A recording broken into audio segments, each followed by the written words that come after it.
Thank you for sticking with Nigeria Info throughout an election day coverage. Our election day coverage. We are proud to be your source for reliable, up-to-the-minute information as Nigerians choose their next president and 10th National Assembly. I'm going to be with you for the next 2 hours, maybe more, depending on how I'm feeling. And joining me to provide analysis on all the updates is Chief Andy Obuoforibo. Chief, welcome to the show. Ezekwesili. Elections. So just like INEC, your own technology is failing. It's also failing. Sorry. We have a lot to talk about today. Let's talk about challenges with INEC nationwide. Let's also talk about violence and voter intimidation, voter suppression here in Lagos and elsewhere. Let's talk about the resilience of Nigerian voters. Lagos, Nigerians all over the place shouting, "We must vote! We must vote!" I am so proud today to be Nigerian. So proud of you. So proud of everyone who has been out trying to vote. Since 6 a.m., 7 a.m., 8 a.m., people are refusing to go home. People are saying we die here. Love it. But first of all, we will talk about what happens next. But before we get into that, talk to me, Lagos. How did your election day go? Is it still ongoing? Did you vote? Were you able to vote? What happened at your polling unit? Did you run? Did they come and try and disrupt it? Did you latch up also? That means, did you take off race? Did you pick up race and then come back and vote? I saw a picture of a woman who was hurt by thugs who attacked her polling unit here in Lagos, and this woman was hurt. Her eye, one eye was bleeding. They were trying to take care of the cut, and a few moments later I saw a picture of her waiting with bandages on those eyes, brown bandages on her dark skin and her braided hair, waiting in line to vote. She said, "They don't wound me, but I must vote." That was so inspirational. I loved it so much. How about you? What happened at your polling unit? Did you vote today? Did you try to vote? 0700-993-993 993 0700-993-993. That's for men. Women, call me on 01-465-7190. Someone from River State told me that some women in their neighborhood came out with bell and were ringing bell and were saying to people, "Come and vote." Oh, wait, where's my bell? Let me ring it the way they were ringing. Oh, it's too far away. Sorry, I can't get up. I can't get the bell. But they were ringing bell for their neighbors, and they were saying to their neighbors, "Come out and vote." Nigerians turned up for these elections. All the time we're saying, "Oh, turnout is poor. Turnout is poor." This election, Nigerians said, we go come out, we go vote. All the places that people were expecting poor voter turnout, people turned up to vote. And I have just been monitoring all day, listening to you talk on Nigeria Info, watching the different news channels, news outlets, and I have never been prouder. So talk to me, 01465-7190. We've got WhatsApp. WhatsApp is 080-959-75805. Now, ground rules. Before you call me, ground rules. Don't tell me any results, please. I take God and beg you. Ejo, biko, pasisi, mabinu. Is it Mabinu? No, Ejo.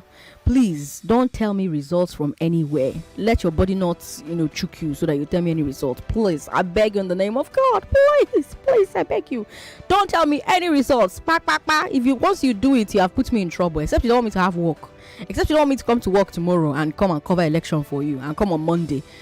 Once you say results like this, they don't catch us and we will be in trouble. So please, I don't want to hear results. I just want to hear if you voted. I don't want to hear who you voted for. I don't care about that. Don't tell me.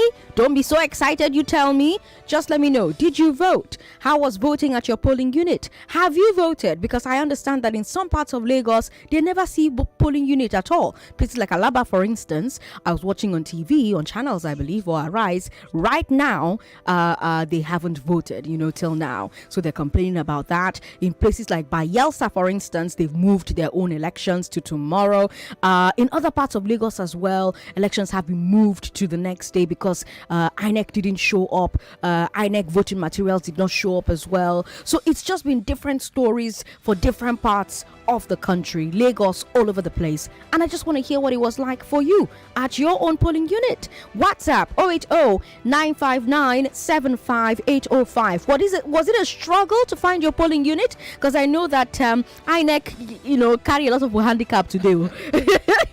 They carried so many people handicapped. People their polling unit. They were not listening to us on Nigeria for when we were telling them how to find their new polling unit. So they went to the old one, but the old one had changed. When they now got there, people were now helping them with their own internet to help them discover the new place. They now had to start doing missionary journeys. Some people 40 minutes, 30 minutes walking, and they walked there and they voted. Or they've not voted, they're still there sitting down waiting all day, So let's talk. 01465 7190. Hello, how you doing?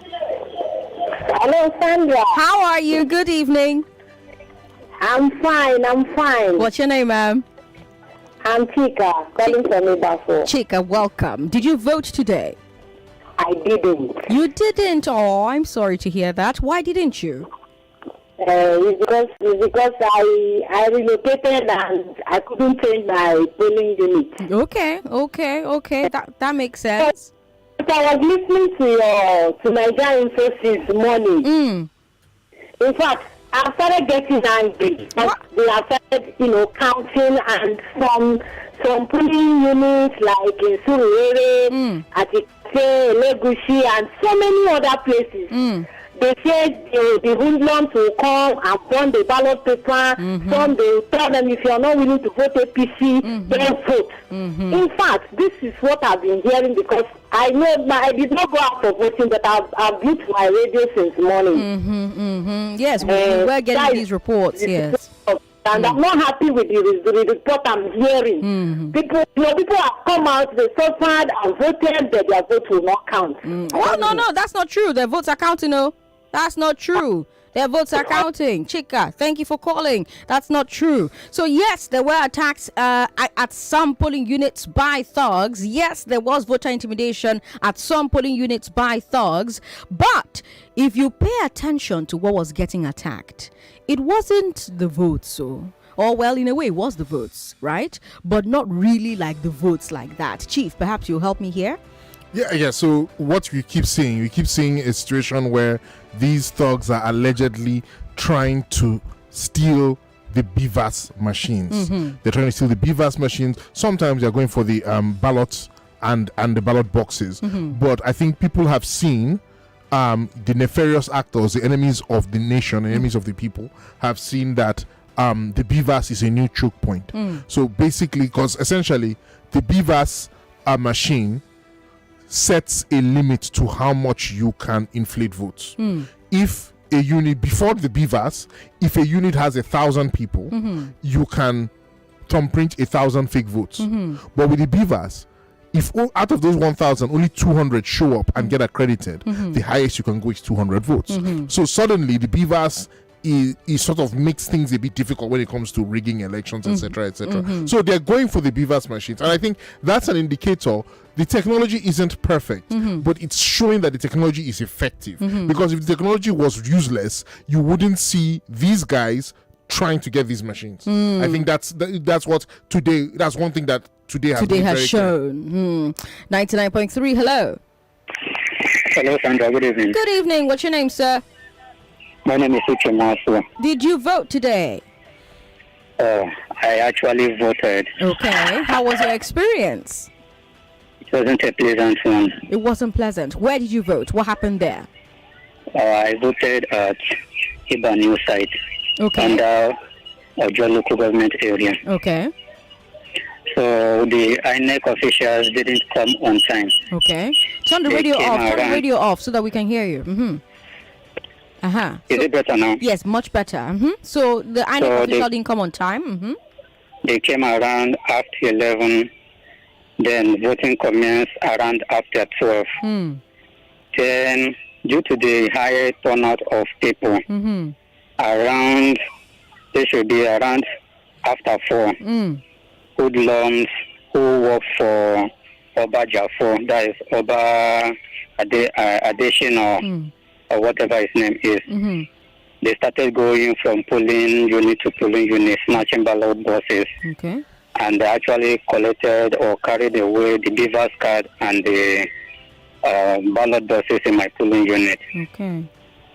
So I'm not happy about that. I'm incredibly sad to hear that, and I'm sorry that was your experience. However, how do you know that they are Oba, they're the thugs of the man you just alleged? Because they all work for him on the road, collecting their daily levies and whatever from vehicles, and they were all putting on his clothes. And when they collected the ballot boxes and materials, it was through the location of his palace. That was where they were taking those materials from. I see. All right, Uche, thank you so much for sharing your experience with us. I'm really sorry that it wasn't a great one. But however, you voted, and that's the most important thing. You took this seriously enough and you tried to vote. The enemies of Nigeria decided we're not going to let it stand. But you did your part, and I thank you for that. 99.3, hello. Good evening, Sandra. Good evening, sir. What's your name? Lucky Lola from Magboro. Lucky, welcome. Did you try to vote today? Yes, I voted this morning, but the thing is that the INEC Wait, calm down first. Where did you vote?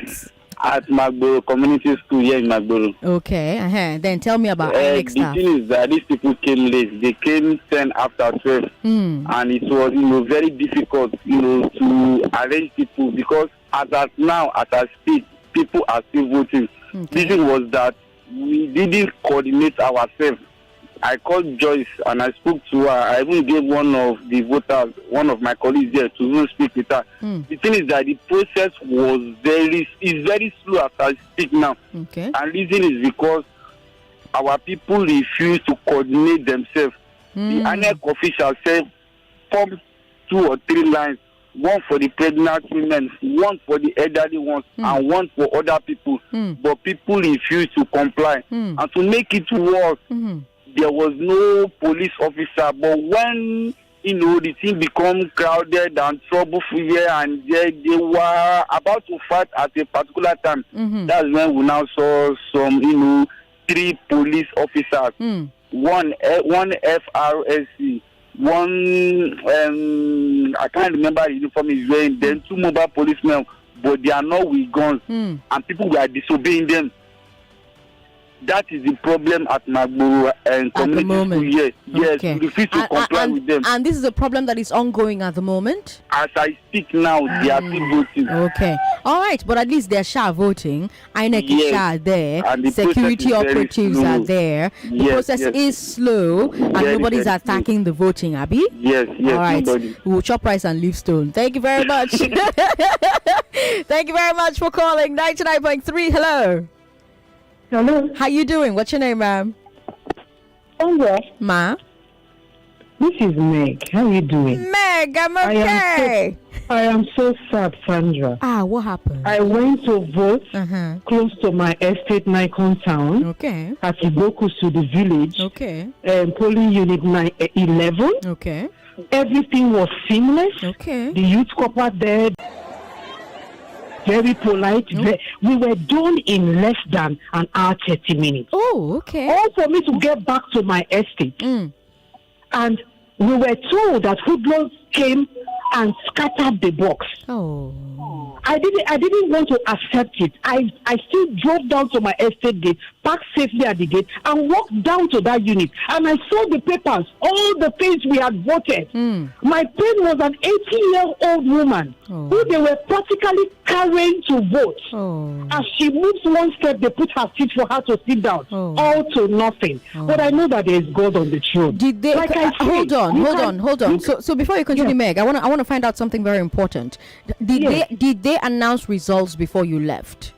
No, they had not announced results because people were still queuing to vote, huh? But the good thing, Sandra, the good thing I want to share this evening with you is that polling unit 10, polling unit 9, they continue because military people, women rushed out of the street and beckoned on a military truck that was headed towards Ikate to help us there at that place. Okay. So those people stopped. So by the time I went back, to check if it was actually true they had destroyed those boxes.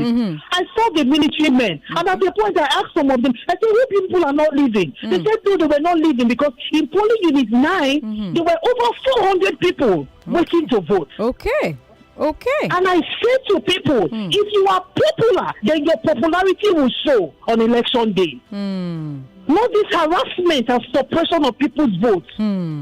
But at the end of the day, the will of God will prevail. I am so confident. All right, Meg. I am, but we must go beyond this paper thing we are doing. Okay. We must go beyond it. Okay. The next election, there must be something electronic that when you touch it, it goes straight to the server or whatever. Okay. So that people will not tamper with the box. Okay, My all right. paper was flying on the floor at Igbokusu. I'm so Funny sorry, enough. Meg. Very sad.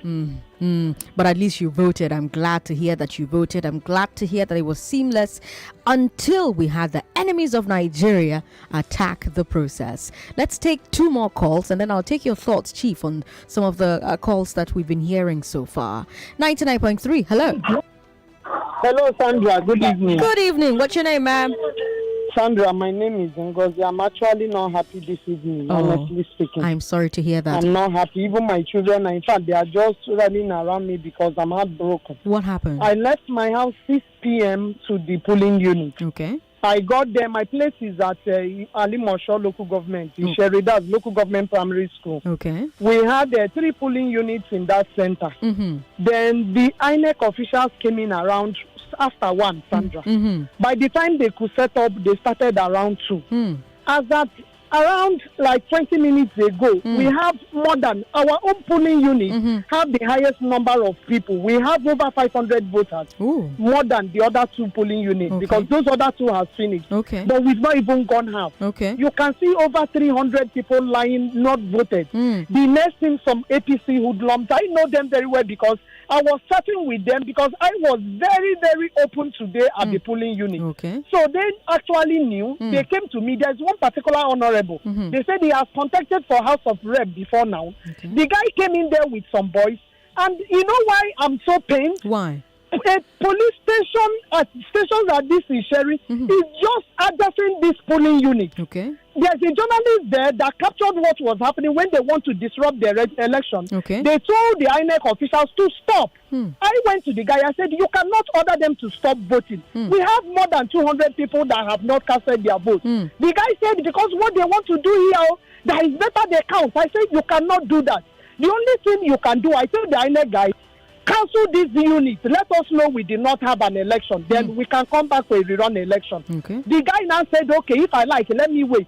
So I called my husband, who was in another polling center. He said there is military somewhere at Jakonde Estate. Sandra, I drove from here to Jakonde Estate to look for the military guys. Before I left, they were beating up a journalist who was covering everything that was going on there. In fact, they wanted to take away his phone. And I went to the police guys, Sandra. I went to them and I told them, you guys are here. And you saw what is going on and you kept quiet. As I was talking, a policeman drove in like about 15 policemen on uniform, that same police station opposite this place. Do you know what this guy told me? What? That one is our business. We should go and solve our problem. Oh no. This police officer, Nigerian police officer at Isheri, I drove all the way to estate.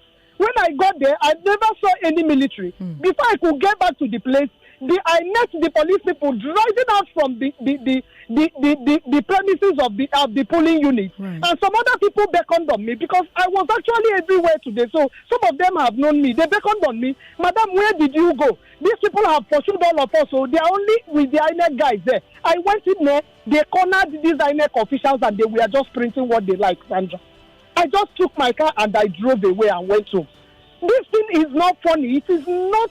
This is not an election. And why I came back, because I called in your previous show. I was told to make sure those INEC guys report that there was no election. And that was what I wanted to go back and do. But before I could get there, they told the police officers to leave. They left.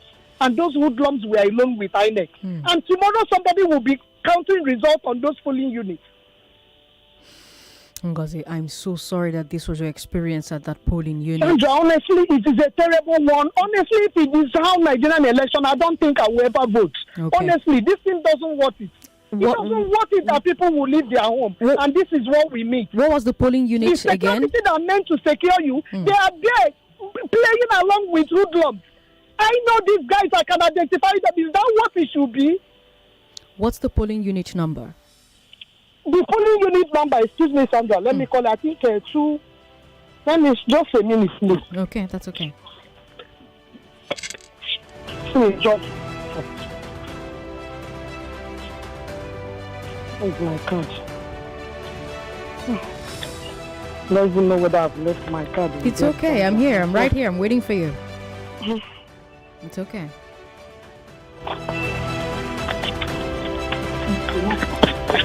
I don't even think I collected my card before, honestly. Okay, it's okay. You can call back. You can call back and share that information with me. Is that okay? I will, Sandra. I can even send it to your Instagram. Fantastic. All right. Thank you so much for calling, Ngozi. All right, Ngozi. Thank you so much for calling, Chief. You're hearing all of these. What's going through your mind? The first thing going through my mind is respect for the Nigerian voter. The lady who just called, that's just a regular everyday citizen. She's not in the military, she's not in the police, she's not in government. And look at all the pains she took. Look at all the steps she took in an attempt to defend her vote and the vote of her fellow voters. She went driving in her own car, going down, looking for the army, looking for the police. This is, if we can do this everywhere, then these criminals do not succeed. They will succeed in some places, but they will fail in most. And I'm so inspired when I hear all these regular Nigerians standing their ground and saying, no, enough is enough. Standing up to thugs, standing up to corrupt INEC officials, standing up to corrupt police, standing up to corrupt army, going to look for other people in the institutions to come and help them. This is how you defend democracy. So I know I can look at the negatives, but I want to start by saying bravo to all of you who are doing this today. Okay, we'll take a break. When we come back from this break, Lagos, we'll keep talking. I have so many questions. I want to hear more of your experiences from today. 0700-993-993-993. That's for men. Women, call us on 01465-7190. WhatsApp is 080-959-75805. This is Nigeria Info 99.3, the Mandate 2023. I am Sandra Ezekwesili. Don't go away. More talk, news and sports after this. Babe, you've barely eaten anything. What's wrong? I'm trying to be careful because I'm not sure of the facilities here. Oh, I understand. But don't worry. Ernest is your guy. Ernest? Who's Ernest? Ernest Liver Salt is your ultimate run-to.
This is the Mandate 23. The Mandate 23.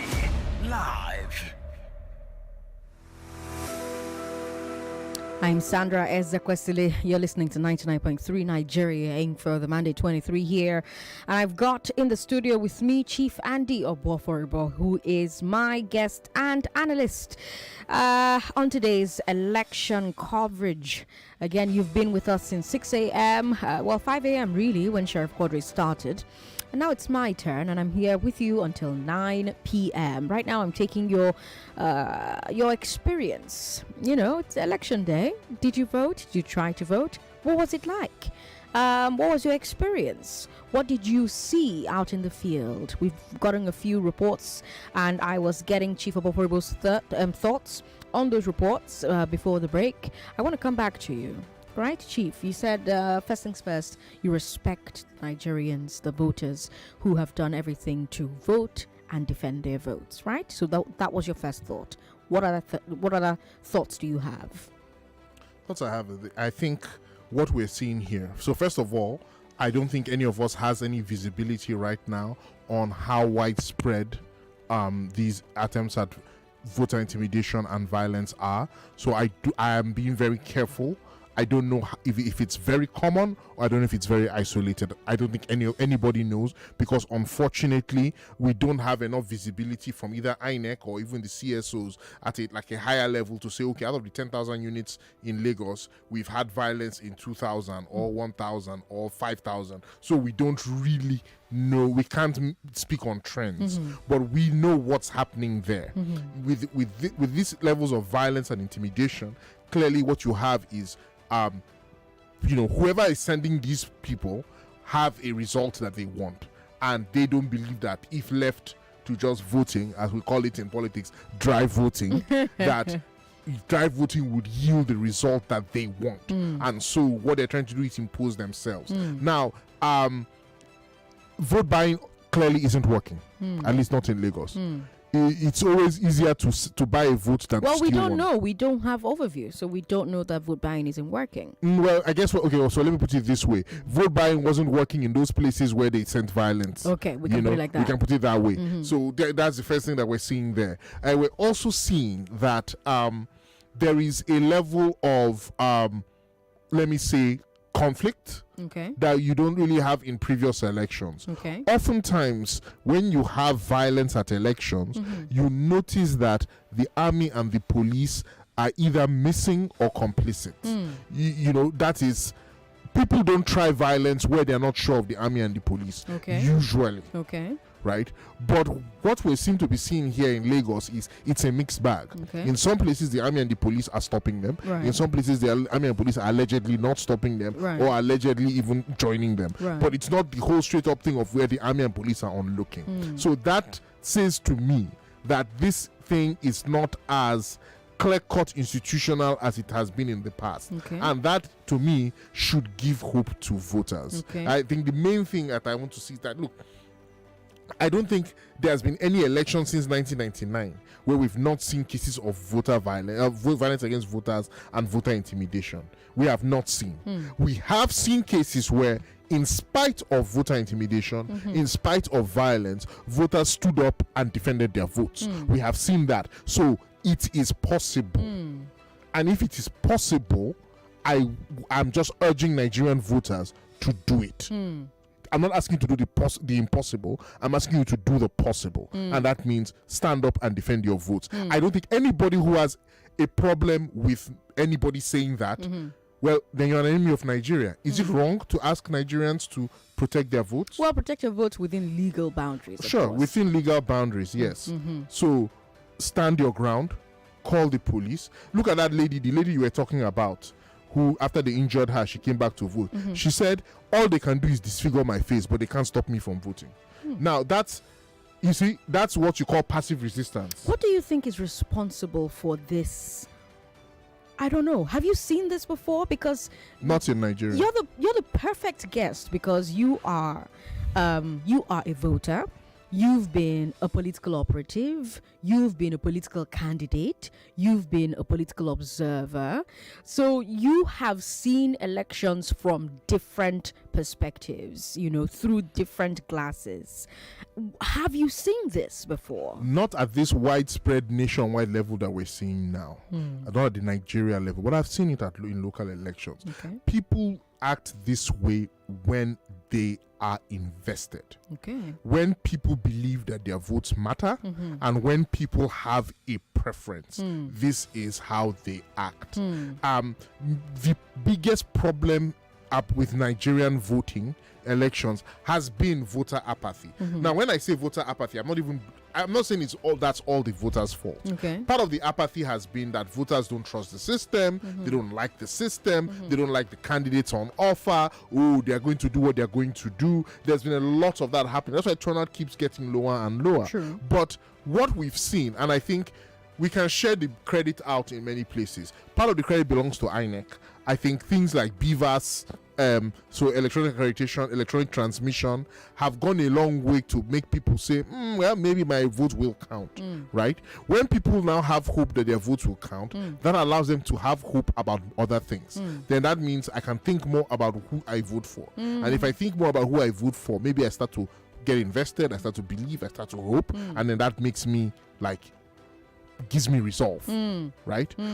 What we're seeing right now is definitely turnout will not be lower than 4 years ago, and turnout may actually be higher. That's a sign that people are now invested in the process. And when people are invested in a process, that Nigerian thing of greedy kicks in. Nigerians are very, very passive until they stop being passive. And I think we may be seeing the beginnings of Nigerians no longer being passive about elections on the whole. And it happens from time to time. In Rivers State, we saw it with those women in Ugubolo 4 years ago. Those women were very committed. They're like, no, we're standing our ground this election. And they faced off against the army, they faced off against thugs, they faced off against militants, and they just simply refused to vacate their polling units and their collation centers. And they did that because they were invested. So what's happening here is that for a combination of reasons and factors, a critical mass of Nigerians are now invested in the process.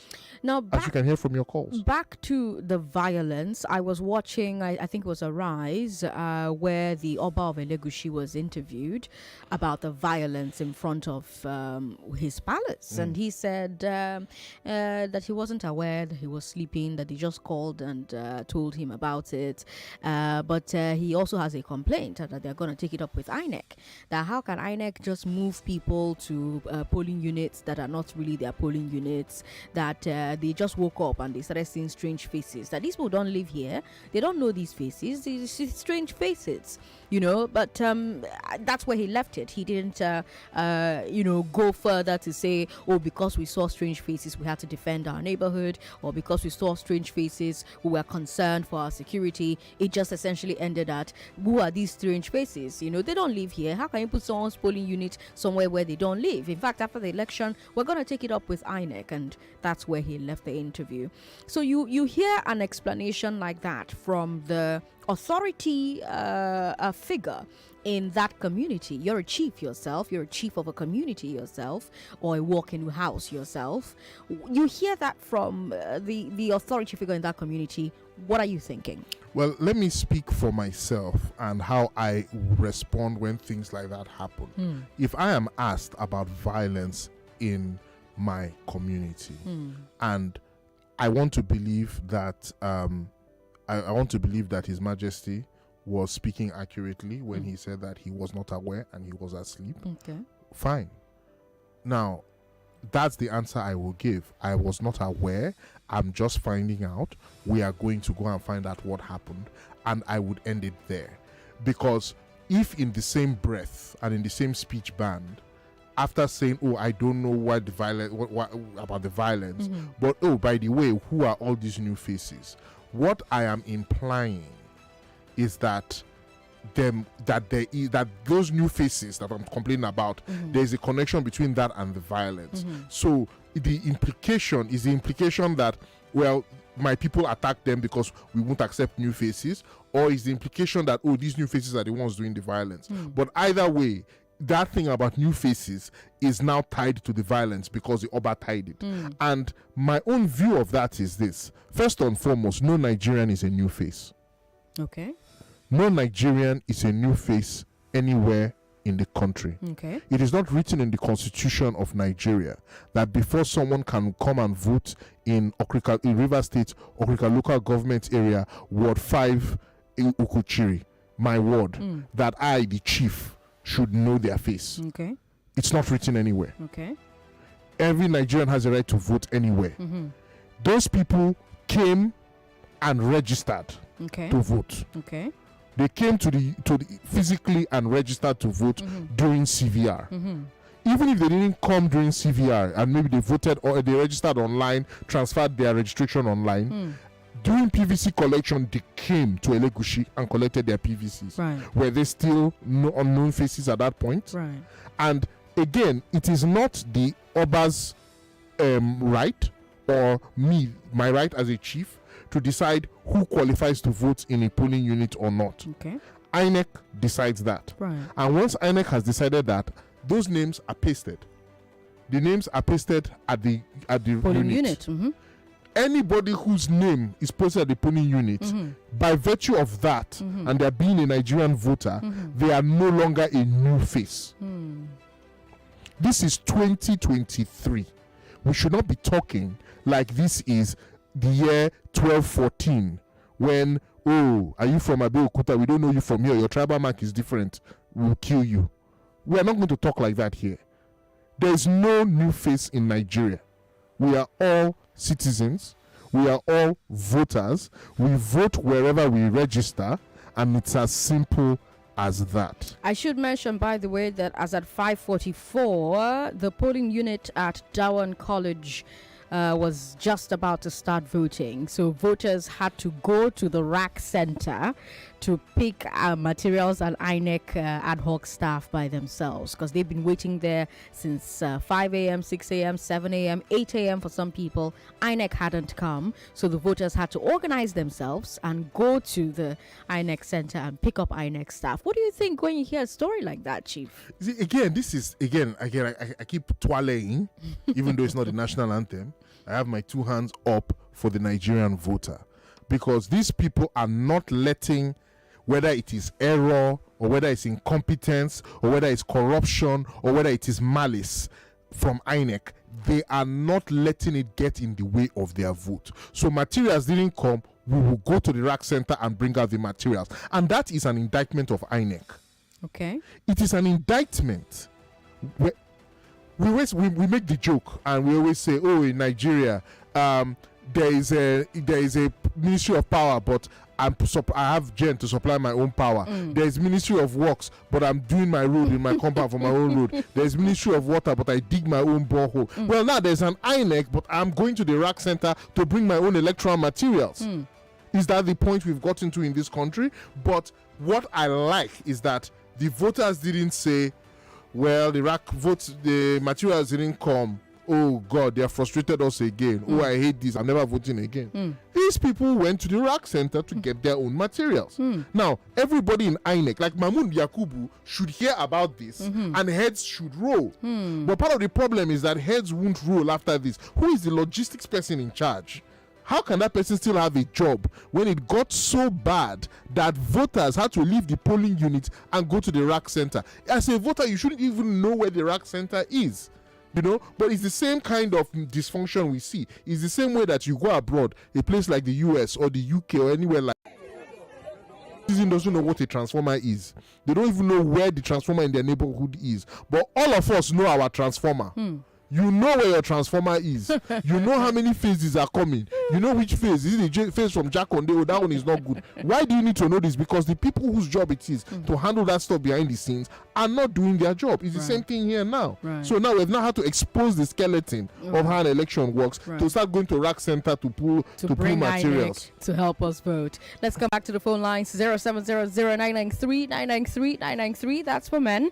Women, call us on 01465-7190. WhatsApp is available too. WhatsApp is 080-959-75805. We've got Michael, who says, I tried to vote at 5080 Sherry Dimwalimoshaw, where I had been voting since 1999, but the BIVAS cannot accredit my card and the cards of a few others, so I was disenfranchised by INEC. I hope I can sue INEC for this. Yes, you can actually sue. I think that needs to happen a bit more and more people need to sue INEC. But the INEC chairman was talking the other day, I believe it was yesterday during a press conference, that they currently have hundreds of lawsuits that they are party to in different courts all over the country. So Nigerians are taking suing INEC very seriously. We've got This message here, please help beg INEC to send their official to Alaba International Market so that people can vote. God bless. We really appreciate your work. All right, thank you very much for your message. Well, INEC is aware that they don't have officials at Alaba International Market. Maybe y'all need to do what the people at Dowen College did and go to a rack center and drive the INEC officials to Alaba yourselves, because it's looking like for whatever reason or the other, they're simply not showing up to do their job. This reminds me of those days where you call police because of a robbery and police will tell you, but we don't get fuel. You say, okay, no, come, we'll buy fuel for you. Come. This is what we're getting to the point. I wonder, I again, at the same time, I wonder about, I hear these stories about INEC not deploying on time, and then I think about the whole saga of the mobilization arrangement with the Lagos Parks and Garages Commission, because INEC said, we rely on them. Most of the former NURTW drivers are now with Parks and Garages, so we need them. And Nigerians said no, and Lagosians took it to court, and the court gave the order, of course, temporarily stopping them. So when I see all these issues, I'm asking one of two questions. One, is it actually connected to this? So has INEC actually lost transportation capacity because they didn't go with Parks and Garages? Or two, is INEC using that as a convenient reason to slow down the process? Because at the end of the day, this is not the first time we've seen lack of delivery of materials by INEC. It's happened at every single election. Maybe not in these parts of Lagos that it's happening now, but it's a common thing to happen in Nigerian elections where INEC simply, upon all the arrangements they have with NURTW or whoever, simply don't get materials to places on time. And it keeps happening year after year, and you have to ask yourself, why is it still happening? So that's one. The other thing that it gets me to think about is the cash shortage. Because remember, Mahmoud Yakubu kept saying to us, cash shortage, it's going to affect some of the things. But he also said later on that they now have cash. Yes, they sorted it out with the CBN. He said so. So now the question now becomes, well, was he being accurate at that point when he said that they've solved it? And in that case, does that mean that it had the cash shortage had no bearing on what we're seeing here? Then in that case, well, what's the problem, INEC? What's the problem, INEC? I'm listening to Professor Yakubu. At least I didn't listen to his last broadcast before we just came on air, but I listened to the one he did earlier today. Right. And he wasn't given a concrete reason why we have this widespread lack of delivery problem. Right. He gave a couple of reasons. In one place, bandits, they got a warning about bandits, and bandits on top of a hill shooting I don't know what, and so they didn't go. Okay, fine, but that's one incident, one polling unit, maybe 5 or 6 polling units in that area. I understand, I accept that, but are there bandits shooting in Alaba market right now? So why are materials not there? We've got a message here on WhatsApp from Vincent. Vincent is in Ogun State, and he claims that they voted without thumbprinting, only capturing the polling unit at Osmak Junction, Iloye, Ogun State. I'm going to need the polling unit number if you can provide that for me. That's a really odd one. How do you vote without thumbprinting? I don't understand. So Vincent, if you could clarify, I'd really appreciate that. What does that mean that you voted without thumbprinting? We've got so many messages, my God. Here's this one. My wife and I got to the polling booth this morning at 9 a.m. By 9:10 we have voted and I am back at home. It seems quite quick because we the elders were given preference. The atmosphere was calm, everything was going smoothly, the process of voting was very smooth. We are very optimistic that our principal will carry the day. One very important observation of today's elections is that youths are not playing football on the streets like they used to do on election days. Quite significant. All right, thank you very much for that message. That's from Ochuko. Ochuko is in Surulere. We've got this message here. Oh, thank you very much. That's a compliment here from someone. Okay, we've got this message here. Currently at my ward at Satellite Town, Abule Ado, we voted, and for the INEC officer to tell us the result, what? Excuse me. This person is claiming that at his ward in Satellite Town, they voted, and then when it was time for the INEC officer to tell them the results, the INEC officer refused and ran away. did they run away with the result or just by themselves? Because if the ballot papers are still there, then in that situation, you just have to keep calling INEC and tell them to come. I've seen this happen before. This actually has happened at a place where when I was contesting an election, where in one particular polling unit, the INEC official and the copper that were there had allegedly, let me say allegedly, because you always say that, so they had allegedly collected. Thank you for saying that. They had allegedly collected money from our opponents to deliver a result, but nothing worked, right? Okay. The thugs, we resisted the thugs, everything. So the people at polling unit had stood firm and they had voted for us. Right. And then now it was time to call the result. But I guess the people who had allegedly collected money were like, no, we can't be the ones collecting.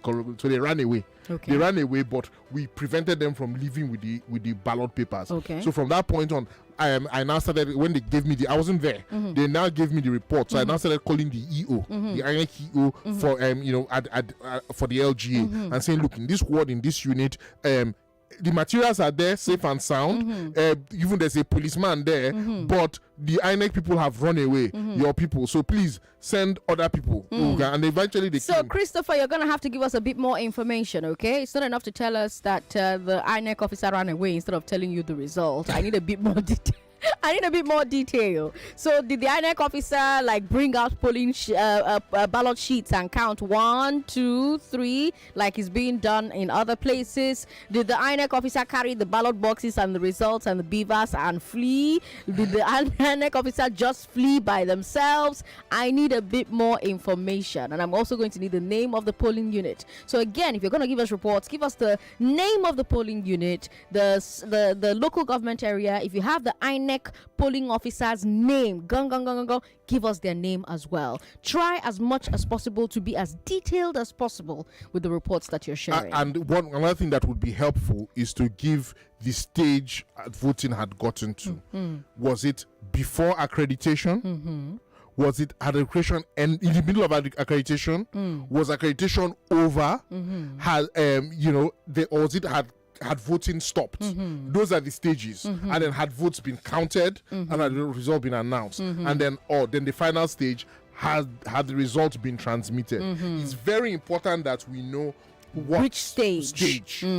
Because some of these stages are worse than others. Yes, if thugs have disrupted it. Yes, and then remedial action is different. So like, for example, to give example, this last call now, if they ran away and they ran away with the BIVAS, but they ran away after accreditation and voting, then INEC needs to INEC, that means they've already transmitted the BIVAS accreditation result. So that's fine. INEC just deactivates the BIVAS machine, but keeps what has been transmitted as an accredited number of voters. Then INEC now needs to come down to count the votes. But if they ran away without the BIVAS, then it's even very easy. So it just depends. Okay, I've got this message here. Ballot box was carried away by hoodlums. They scattered us with bottles and weapons before the watch eyes of the policemen in their patrol van, while majority have not voted. I'm heartbroken. The first time I'm opportune to cast my vote, but I'm optimistic that Jehovah will vindicate us. That's a message from you didn't leave your name, but you say that this happened at Olaloye Street. Great Challenge 11 Unit 31. All right, thank you very much for sharing that update with us. We have a break coming up in about 1 minute, so I will take one call. Remember, don't campaign. Don't tell me who you voted for. Don't tell me the results that you've seen so far. I'm not interested in hearing them. And if you share those results with me, it means that you're trying to get me to lose my job, because NBC is listening. It's against the law, and you're going to get me into serious trouble if that is done. So I beg. Don't tell me the results. We're not talking about results until we have the official results from INEC. Don't tell me who you voted. Just tell me about your election day if you tried to go out to vote. Or you can talk to me about some of the things that we've been talking about so far. 0700-993-993-993 014657190. I have 1 minute. 1 minute only. Hello. Hello, good evening, Sandra. Good evening, sir. What's your name? Yeah, my name is Fred. I'm calling from Oshodi. Fred from Oshodi, I've got 1 minute for you. Welcome. Go ahead. Sandra, if you see what happened in Oshodi today, you will pity us. Where in Oshodi? I was at Afari Ogun Primary School in Oshodi. Okay. As early as 6:30 to 7. Okay. INEC came late. They came late because we have 2 units there. Okay. They came late. Sandra, when we were there voting, these thugs, they came in. Police will come with their patrol van, we see them, we talk to them, they will shake hands, they will leave. At around 12, these people chase off all of us out of the building and they started throwing stones. As I'm talking to you now, I'm in pain. Oh, I'm sorry. The stone hit me by my shoulder here. I'm so very sorry. serious one. I'm so sorry. So what happened? The votes that you people cast, they destroyed it? Ma? Did they destroy the votes you cast? They destroyed everything. They chased us away. All right. Thank you so much for calling. We'll take that break now. When we come back, I'll keep taking your calls. Don't go away, Lagos. You are listening to your number one station for talk. 99.3 Nigeria Info. 99.3 Nigeria Info. Let's talk. Group D of the I Beg to Differ Tournament of Champions promises fierce battles between 3 exciting debaters. Olaloye Toluwalashe dazzled us last May, but was stopped by Hamid Olarawaju. If he wants to settle that score, he'll need to emerge from this group. But will Stephanie Amen let him? The August runner-up is here to prove she could have won it all. But to be the girl, she has to beat the girl. Esther Bewaji's fans will love that Group D debates on Thursdays because they say Thursdays are for legends. She smashed scoring records on her cruise to the championship in May, and all that is left between her and the 3 other champions are the 2 challengers in this group. This March, it's the I Beg to Differ Tournament of Champions on 99.3 Nigeria Info FM and Wazobia Max TV. The only detergent that keeps me bright and fresh. I know the waste time to wash. I thought my clothes have the best, so why go less? You can't wash a lot with a little Viva. Use Viva. Don't waste your time. Don't waste your money. Use Viva. Viva, oh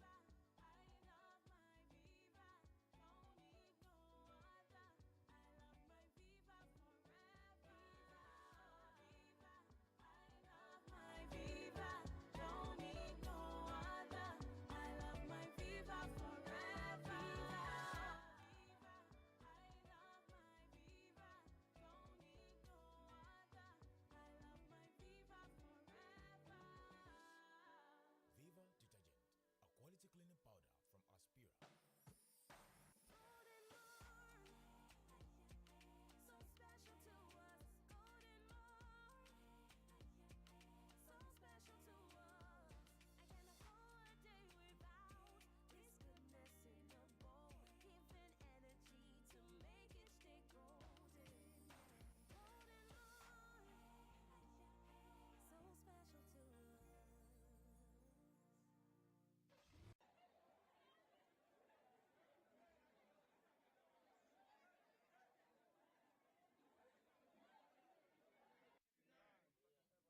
Golden Moon, so special to us. I can't afford a day without this goodness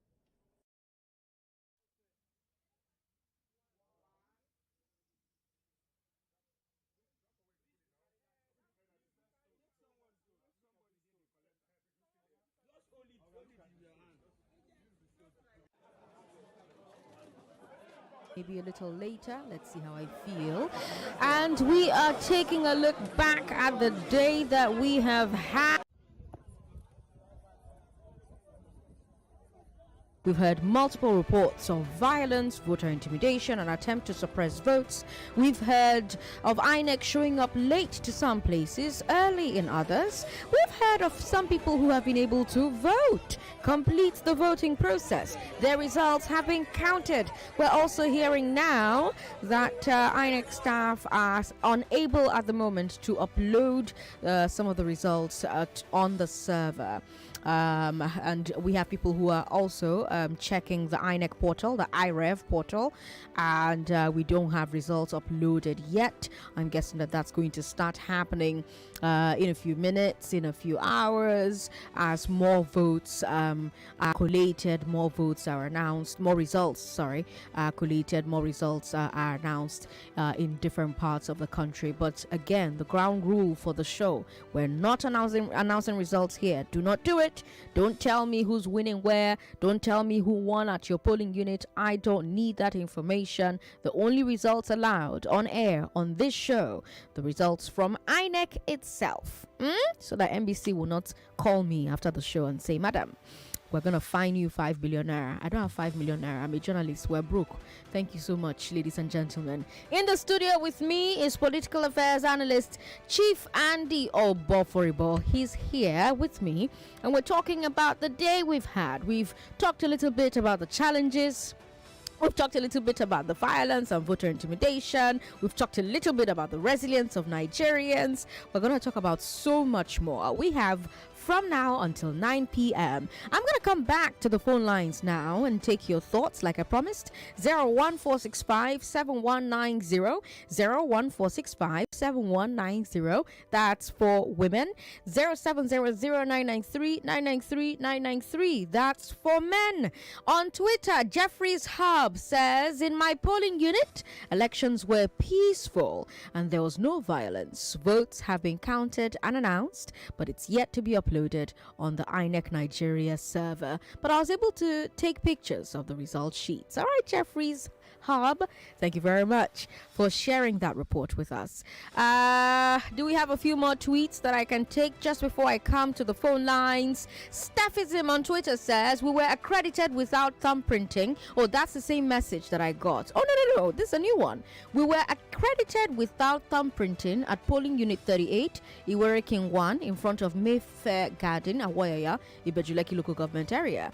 The INEC official showed us the BIVAS system, which read verification successful." So when they say accreditation without thumbprinting, I guess maybe they took their facial recognition. I guess that's probably also what the other guy in Ogun State was saying, yes, was talking about. So he didn't mean we voted without thumbprinting. I think he meant we were accredited. Yes. So again, Lagos, that's completely normal. That's completely okay. There are two ways to do accreditation. They can either take your thumb, verify that you're who you say you are by letting you do your thumb on the machine, or they can just put the camera in front of you. That camera where they put in front of you, so now photo they take, a type of artificial intelligence photo. You go recognize your eye, recognize your nose, recognize your mouth, recognize the shape of your forehead. You go say, okay, now this person be this. Much like the same way when you unlock your phone with face lock.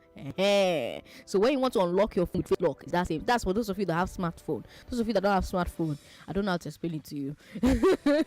Well, I think you've explained it. The computer will look at everybody's face and it knows your face and it compares your face now to the picture on your PVC. Yeah. And if it's the same person, it allows you to vote. Yeah. I saw on Twitter somebody complaining he was showing the two PVCs, his PVC and his identical twin's PVC. Allegedly. And he said that his identical twin voted before him, and then when it was now, I got accredited before him. He reached his own turn now. The machine said, "No, I've seen you before." Don't worry. Allegedly. So, well, you've already voted. Oh, but that's a problem though, because I mean, come on now. Now the twin is disenfranchised. Yes. Well, what they should have done is should have just walked up to the INEC officer there and say, "See, two of us. It's two of us. Did two, and see us. our two PVCs. What has happened is that he has been accredited under me by mistake. So I have to be accredited under him, or you cancel it or whatever. Or use thumbprints, because no two thumbprints are the same. Exactly. Yes. Even with Yes. twins. Fair point. Even identical twins don't. Yeah, I think they were saying that the thumbprint wasn't working. I think that was the issue. Yeah. So. Oh, that's sad. Well, sorry That's for sad. twins. That's as a twin, I'm offended. 99.3. Hello. Mary Slessor. Hello. How you doing? I'm fine, President Sandra. What's your name, ma? I'm Abiodun from Shangotedo. Abiodun, good evening. Did you vote today? I'm highly disappointed today. What happened? Oh, I'm physically.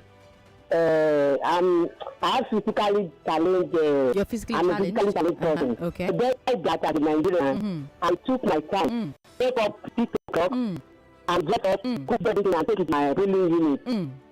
1:15. Okay. Polling this 1:15 from Gotedo. Okay. Till now, we couldn't vote. Oh. I left there Till around now? After to 4. Till now? Yes. Ooh. No, INEC, although there's other units that are voting. Okay. But I personally, I couldn't vote. 0:15, 0:16. Oh. I even went there with my children because of my physical challenge. Yes. Yes. It's so painful, so painful. I can imagine. I'm so sorry that you have that experience. But we're hearing that they will extend the voting time in some places. They'll make other places re-vote. So perhaps your polling unit, if you don't end up voting today, you might vote tomorrow. Who knows? Okay. All right. Thank you very much for calling. Oh, sorry about that. I thought we were done there. Abiodun, thank you very much for calling. But yes, INEC is saying that some people who were unable to vote today may be able to vote tomorrow. Other arrangements may also be made for those who were unable to vote today to be able to vote. One thing I do know, with all of their lapses and their faults and their flaws, INEC seems to be determined to ensure that as many people as possible are able to vote today. Or is that too generous of me to say? Well, I don't know about commitment, or let me know. INEC is a large organization. Okay, INEC at the top. Yeah, Mahmoud Yakubu. Well, INEC at the top is saying the right things, but the right things don't help people vote. Are they doing the right things as well? Is INEC at the top showing enough commitment to correcting the lapses as they are coming, reacting to incidences, disciplining as and when due, rolling heads and moving obstacles to get people to vote? If not, words are wind, and Nigerians are tired of words. But when you talked about voting into the night, I think my people are sending me pictures from Port Harcourt, where at a polling unit, men are fixing lights. They've brought wire, they've brought bulbs, so that they say that they let it be not even in the darkness, even in the night, let it not be dark, since we're going to be here to vote. So people see Nigerian citizens are taking their destiny into their hands, and they're saying, okay, life gives us lemons and INEC gives us lemons, we'll make lemonade. INEC delays and doesn't come till night, we won't be discouraged, we're going to bring light here. We should have had lights in here, because if government had done its job, there will be street lighting. But hey, that's why we're voting, right? So until then, let's do our own street lighting. And so once again, I'm just thanking Nigerians for their bravery. I'm thanking Nigerians for their citizenship. I'm thanking Nigerians, regardless of your party, for saying no, we must vote. For here, we pin. We pin. It's I was the only watching way. TV, and one of the people who was interviewed literally said, and I quote, "We die here."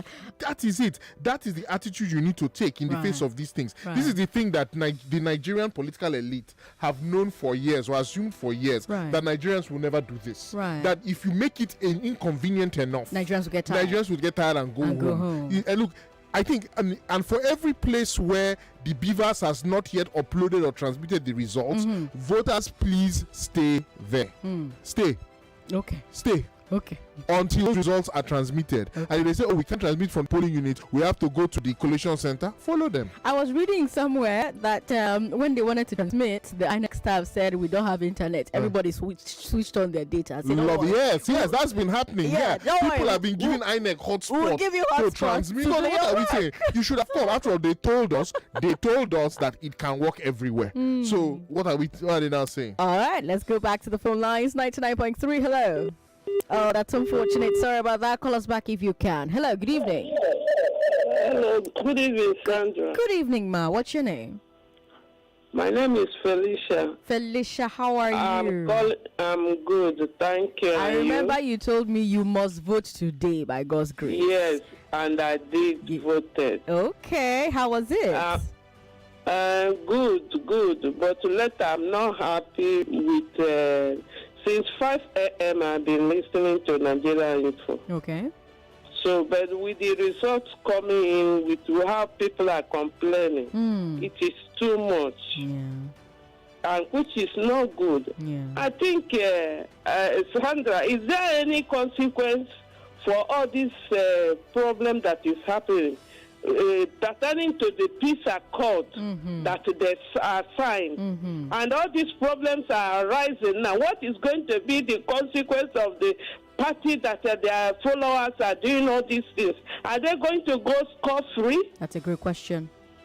That's a great question. That's a great question, Felicia. Thank you so much for calling and asking that question. And it's a question that lots of Nigerians have asked over and over and over, that this kind of thing continues because there are no consequences for incidents like this, actions like this, both at INEC with INEC staff and the ad hoc staff, and the politicians and the political supporters, and the BIVAS that say they're sleeping and there are strange faces in their neighborhoods. And, so you have things like this going on over and over and over, and there appears to be no consequences, even though the Electoral Act prescribes consequences. The Electoral Act prescribes consequences. The regular law, Police Act prescribes consequences, because a lot of what is happening, those are criminal offenses away from electoral offenses. You have these people attacking people, vandalizing property. So those ones alone, they are crimes to begin with.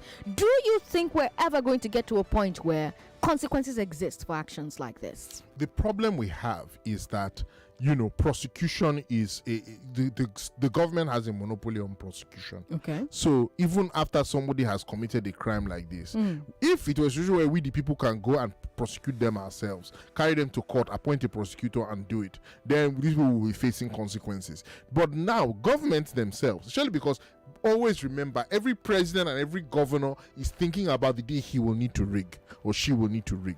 So because of that, they go light on riggers.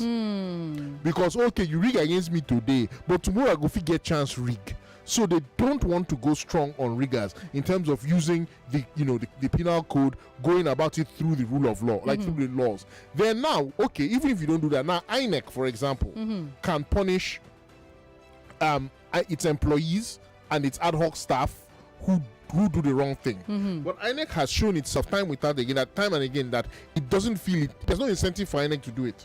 It doesn't feel under any pressure, because at the end of the day, tomorrow INEC, entire results will be overturned. That INEC rigged the election, this result has been overturned. INEC will just shrug their shoulder and continue. It will continue as usual, business as usual. So because of that, there is no pressure on anybody to say, okay, if you do wrong, you mess up, you're gone. We always talk about the 1993 elections. We talk about June 12, 1993.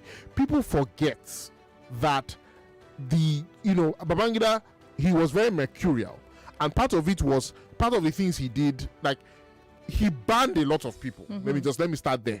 He banned a lot of candidates. Some of it was personal vendetta and high-handedness, but some of it was also because, you people are breaking the laws too much. So there was a consequence. So, for example, how did Otedola emerge? Michael Otedola emerged as governor here in Lagos. He was not even the front in the first one. The main candidates, the first run of the election were Agbala Jobi and Salome, if I recall correctly. Eventually, IBB banned them.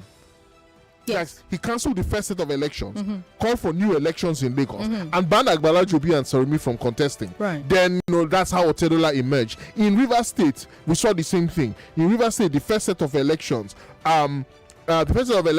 Sergeant Awuse emerged from the SDP. Zeb Abule emerged from the NRC. There was too much, rigging, violence. IBB cancelled the election, banned both winners, and then they did a rerun primary. This was at primary level. He cancelled the two primaries, banned the two men who won, that they rigged their primaries. Fresh primaries. That's how Eric Assor and Rufus Ada George emerged, and then they went and did the election and Ada George won. But it put everybody on their toes that if in my election or even in my primary there's clear evidence proven of rigging, mago, I will be disqualified. But that's the thing. That could happen under military. In a democracy, it becomes a bit more complicated. No, the law is right there. The law is right there. INEC has a right to disqualify. So why isn't INEC doing it? INEC isn't doing it because there's no pressure on INEC to do it. Because who should put the pressure on now INEC? Okay, so now if you go to me and you contest the election, I rig the election, you go to court. The court upholds that, the court finds that that you actually won and that I rigged with complicity from INEC. At that point, there should be a criminal proceeding triggered against me, everyone in my party who helped me rig, and everyone in INEC who helped me rig. That's the obvious next step, but it never happened. So the first people we have to blame are our courts. Why is that not being demanded? The judge has a right to say at the tribunal to say, you know what, we recommend prosecution of these people. Right. So that's one. Right. Then two, even if the judges don't recommend that prosecution, what is happening to the district attorney, the commissioner for justice, attorney general in that state, the department of public prosecution? Why are they not dragging those INEC officials to what happened to the ICPC? It's not just about financial crimes. Independent Corrupt Practices Commission. Rigging election is a corrupt practice. Nobody is stopping the ICPC from arresting an election rigger. So why is it that when you even have a court judgment saying Andrew Obuoforibo rigged the election, right, none of these bodies are taking upon themselves to arrest me and charge me? Right. Because at the end of the day, them. So are we stuck here forever? No, we're not stuck here forever. It starts with that your caller who drove round and went to get the army. It starts with those people marching to the rack center to bring the to bring the materials down. It starts with people marching with INEC officials from their polling units to the collation center to make sure that the votes are counted right. It starts with people saying, we will seize control of our election. Because what that gives us is the power to say, you can do any nonsense you like for 4 years. But now you know that if you want another 4 years, you have to come through us on a Saturday in February. So are you ready to do that? And then at that point, you will start to see elected officials take things like this seriously. Not because they care, but because the people care and they know they need to keep the people happy if they want to get through on a February Saturday every 4 years. Lagos, let's keep talking. 0700-993-993-993 01-465-7190. How did your election day go? Were you able to vote? WhatsApp is 080-959-75805. Women call me on 01-465-7190. Were you able to vote? Was it peaceful where you voted? Did your vote count? Please don't tell me who won at your polling unit. I don't want to hear about the results coming in at the moment. I just want to hear how your election day went. And you can also talk about what we've been talking about in the studio here. I'm Sandra Ezekwesili. This is Nigeria Info 99.3. I've got Chief Andy Obuoforibo in the studio with me. 99.3. Hello. Hello. How you doing? What's your name, ma'am? This is who? What's your name?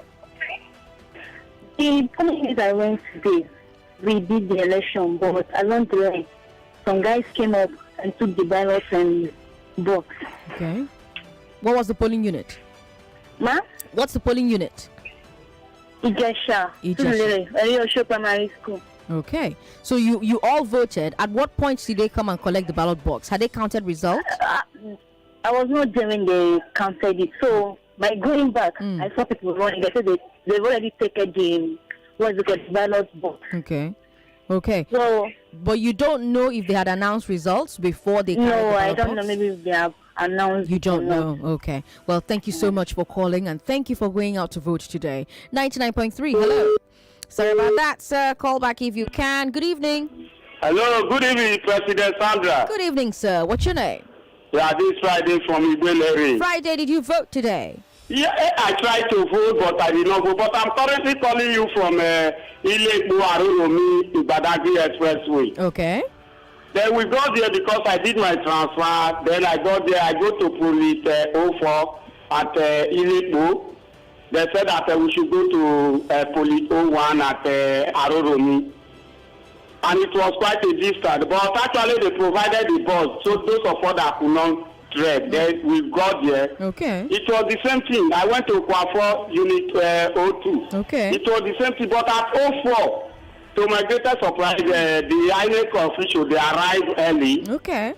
Then voting and immediately they accredited you, you vote immediately. Okay. And the program commenced by exactly 30 minutes after 9 in the morning. And everywhere were peaceful. Okay. Low security. It was only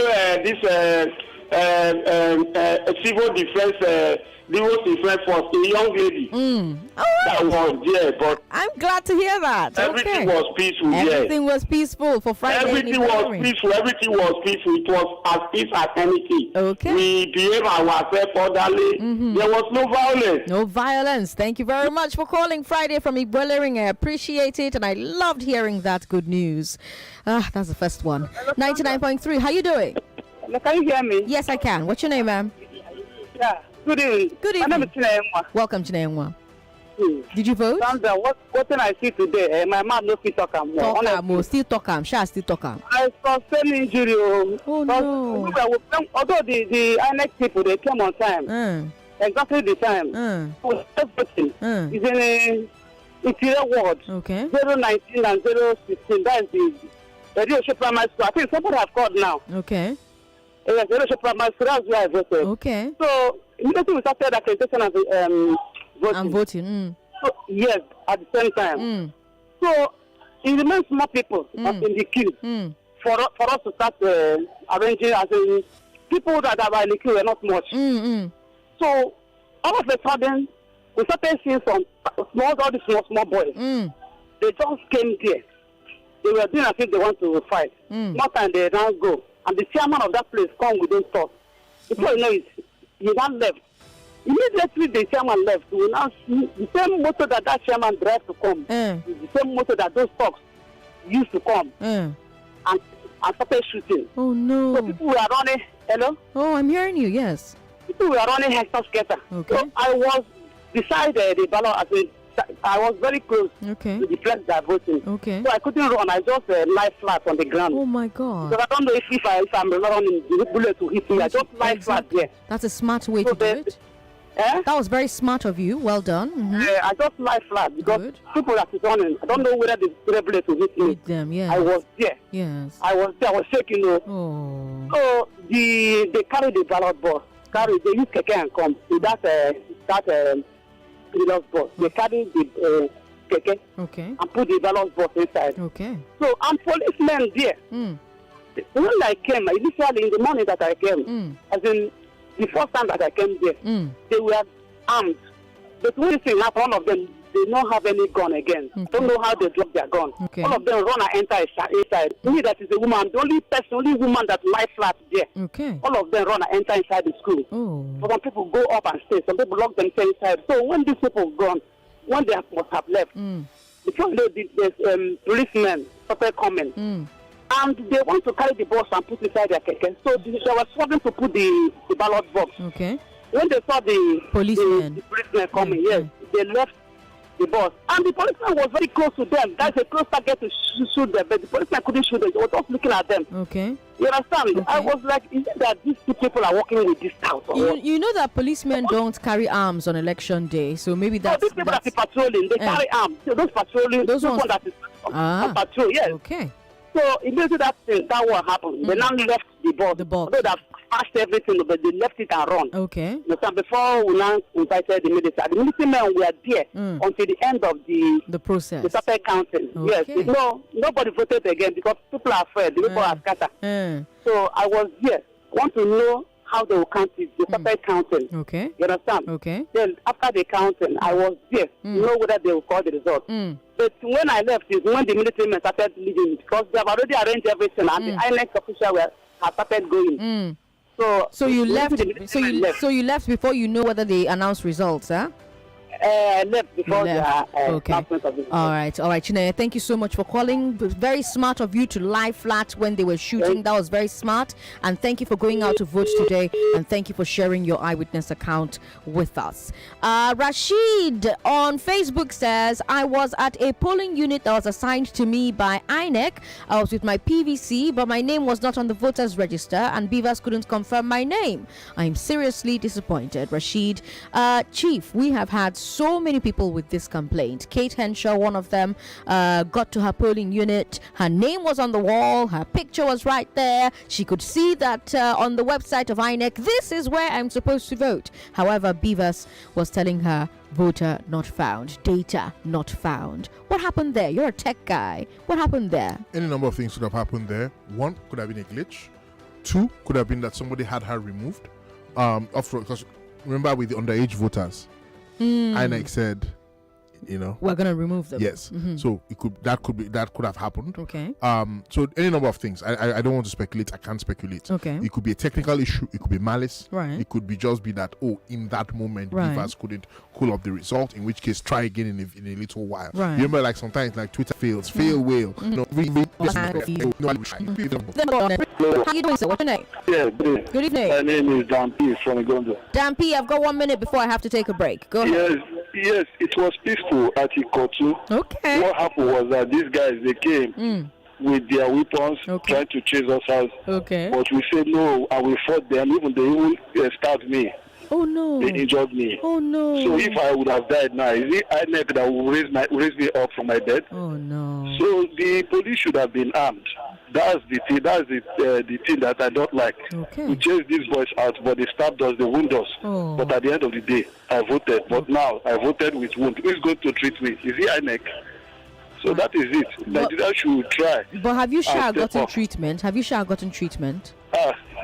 But what we did there, these guys, I don't lie you. He collect too. They collect, I think. He collect. Me self I collect, but I don't they treat myself. But you don't treat yourself, I think. I vote, and I'm They don't count the votes. They're not fit try to do it now. What for you? All right. You're a hero, sir. Thank They're you. not counting. Okay, thank you very much for calling. I beg, no beat anybody. Don't fight, please. Fighting is illegal. Fighting is not Self-defense allowed. has never been illegal. Sandra. But No, Sandra, hold on. just call the police. Sandra, hold on. Let's allow the system to handle this. Call the police. Call the army. There's no need to do. To get into the boxing ring, the matching ring. Chief is about to. Let's Chief, be I want to clear. take a break. Chief, I have to take a break. Self-defense Chief, is legal. I have to take a break, Chief. When we come back from the break, I can hear your thoughts. Lagos, you're listening to Mandate 23 on 99.3 Nigeria Info. Don't go away.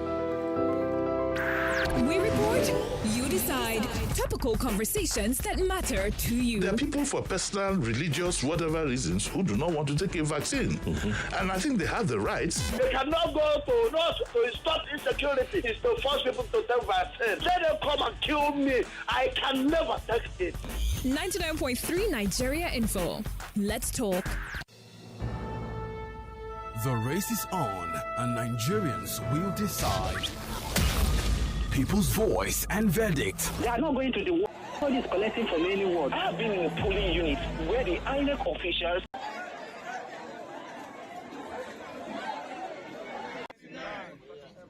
Labor.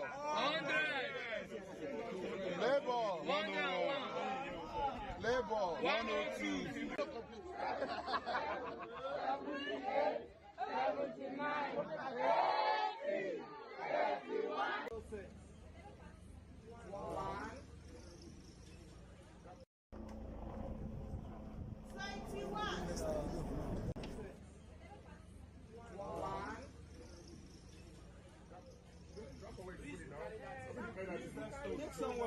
Somebody didn't collect. Just hold it in your hand.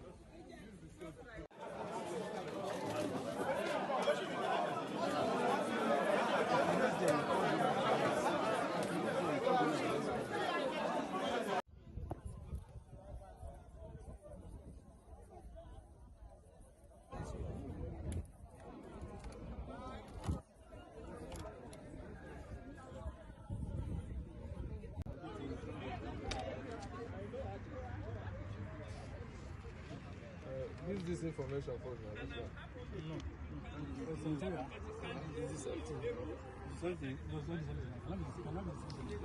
No, it's the same thing. 9 people that voted.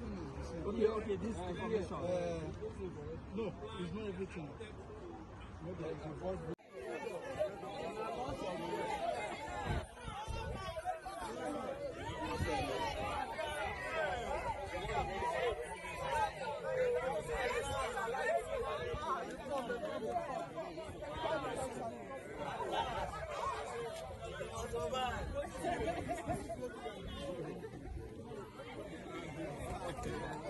I mean, follow on. Oh, really? Okay. No, I see, right? You want to say? No, I know. Nigeria Info FM.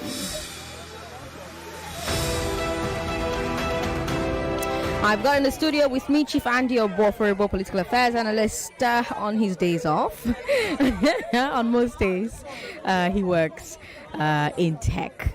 And today we are taking a look back at the day that we have had. Tomorrow at 2 p.m. I'll be back as well with Chief as well. And we'll take a look. Hopefully by then we'll have a few results that have coming already. And we can start to talk about how the different geopolitical zones voted, the different states voted, the different polling units voted. We're not doing that today. That's why I'm not telling you. I'm not allowing you to tell me the results from your polling units or results that you're seeing trickle out online.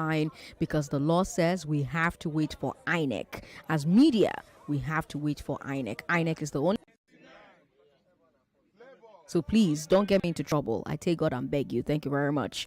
I'm getting reports, however, from my newsroom that INEC officials are refusing to upload results in some areas. So for here in Lagos, I'm hearing that this is happening mostly in Festac. So we have people who have finished voting. Votes have been counted, but you're supposed to electronically transmit the votes that have been collated and counted. But INEC officials are allegedly not doing this in some areas. Chief, what's happening there? You are the political operative. Kilo Shele. We know what is supposed to happen, and I believe that the Nigerian voter has every right to suspect foul play whenever the procedure is not followed, unless and until proven otherwise. Is it not too soon to suspect foul play? Sandra, it is, by my clock, it is 7:31. Right. Voting ended, was supposed to have ended at 30. Places voting still ongoing? Because INEC came late. Okay. So once we are there, so you've done wrong as INEC by coming late. You are now also doing wrong as INEC by not transmitting the results. It is not up to the voters to understand. It is up to you to do your job, do the right thing. And if there's a real problem, the voters need to be seeing you taking active, concrete, material steps to correct the problem. Otherwise, it's an issue. We're getting reports. I'm seeing reports of places where the National Assembly result has been transmitted, but presidential results cannot be transmitted. A voter standing there, he has every right to believe foul play at that point. You have to explain why that's happening. Why is the portal accepting one and not the other? Well, and Mahmoud Yakubu needs to come and talk. We are expecting to hear from Mahmoud Yakubu any moment now. The last time he spoke, he did acknowledge the violence that the disruptions to voting that was experienced here in Lagos. So he spoke about Okota, he spoke about Oshodi, he spoke about Elegushi as well. He said that these polling units that witnessed violence have been noted. He also said that other areas where elections took place would also receive attention. He says that they're closely following some of the reports of violence at these various points. Now we're expecting, of course, to hear from him again in a bit. As soon as we get word that they are live in Abuja, we're going to go over to Abuja and listen to what they have to say. Lagos, let me come back to you. 0700-993-993-993. That's for men. Women, call us on 01465-7190. Hello, thank you for calling us. Hello, Sandra. How you doing? What's your name, ma'am? Yeah, good evening. This is Ifama. I'm calling from Festac. Ifama, did you vote today? Yes, I went together with my husband, but because of I just came back. But my husband stayed there. Okay. But Sandra, there's something I want to report. So this, what's it called? these politicians, they are too much. What's happened? Do you know what is happening? What? After, do you know, what do you call, INEC officials, they just left. Okay. You know, after voting, they counted just for them to transmit the results. They started saying, no network, no network. People were like, no. Network, inside first pack here, telling me no network. No, there must be network. They tried and they tried. Somebody even suggested bringing his Wi-Fi. They tried even with the Wi-Fi. They still couldn't go. Do you know? It was just now that someone just came. I said, "Where is the number they're supposed to give you now? This is supposed to have a number that you use to transmit the result." That's true. The lady was not saying, they didn't give me any number. I said, this was the policeman like, no, check, they're supposed to give you number. She now said, okay, well, call your Oga, let him give you the number. That was one day again, I called. The man now said, okay, see the number, and I gave her the number. Before she now used the number to transmit the results. You know what these people are planning? So that they will not be saying no network, no network. Then people even had to follow them to the collation center. Oh no, looks like her what's it called? Oh my god, credit. She ran out of airtime and that phone call ended. But I do like that she's raised that for Lagos. So everyone who's listening right now, who they're still waiting to transmit their own results, who they are saying one thing, the other about waiting to the caller about transmitting result, no network, ask them that number they gave you for transmitting result. You don't press them, you don't put that inside. I love that people are taking their office of the citizen seriously. I keep telling you that the office of the citizen is the most powerful one in the land, and we have seen that play out over and over and over again this election cycle. Chief, you were going to say something. Yeah, and I think if I don't hear this same information from Professor Yakubu in his next display, then I fault him. Okay. What I mean is this. Stop pretending that your commission is staffed only by angels. Okay. Assume that some of your staff, even if it is just 1% of your staff, assume 1% of your staff are criminals. Assume they are trying to steal Nigerians' mandate. Assume they are trying to help politicians rig.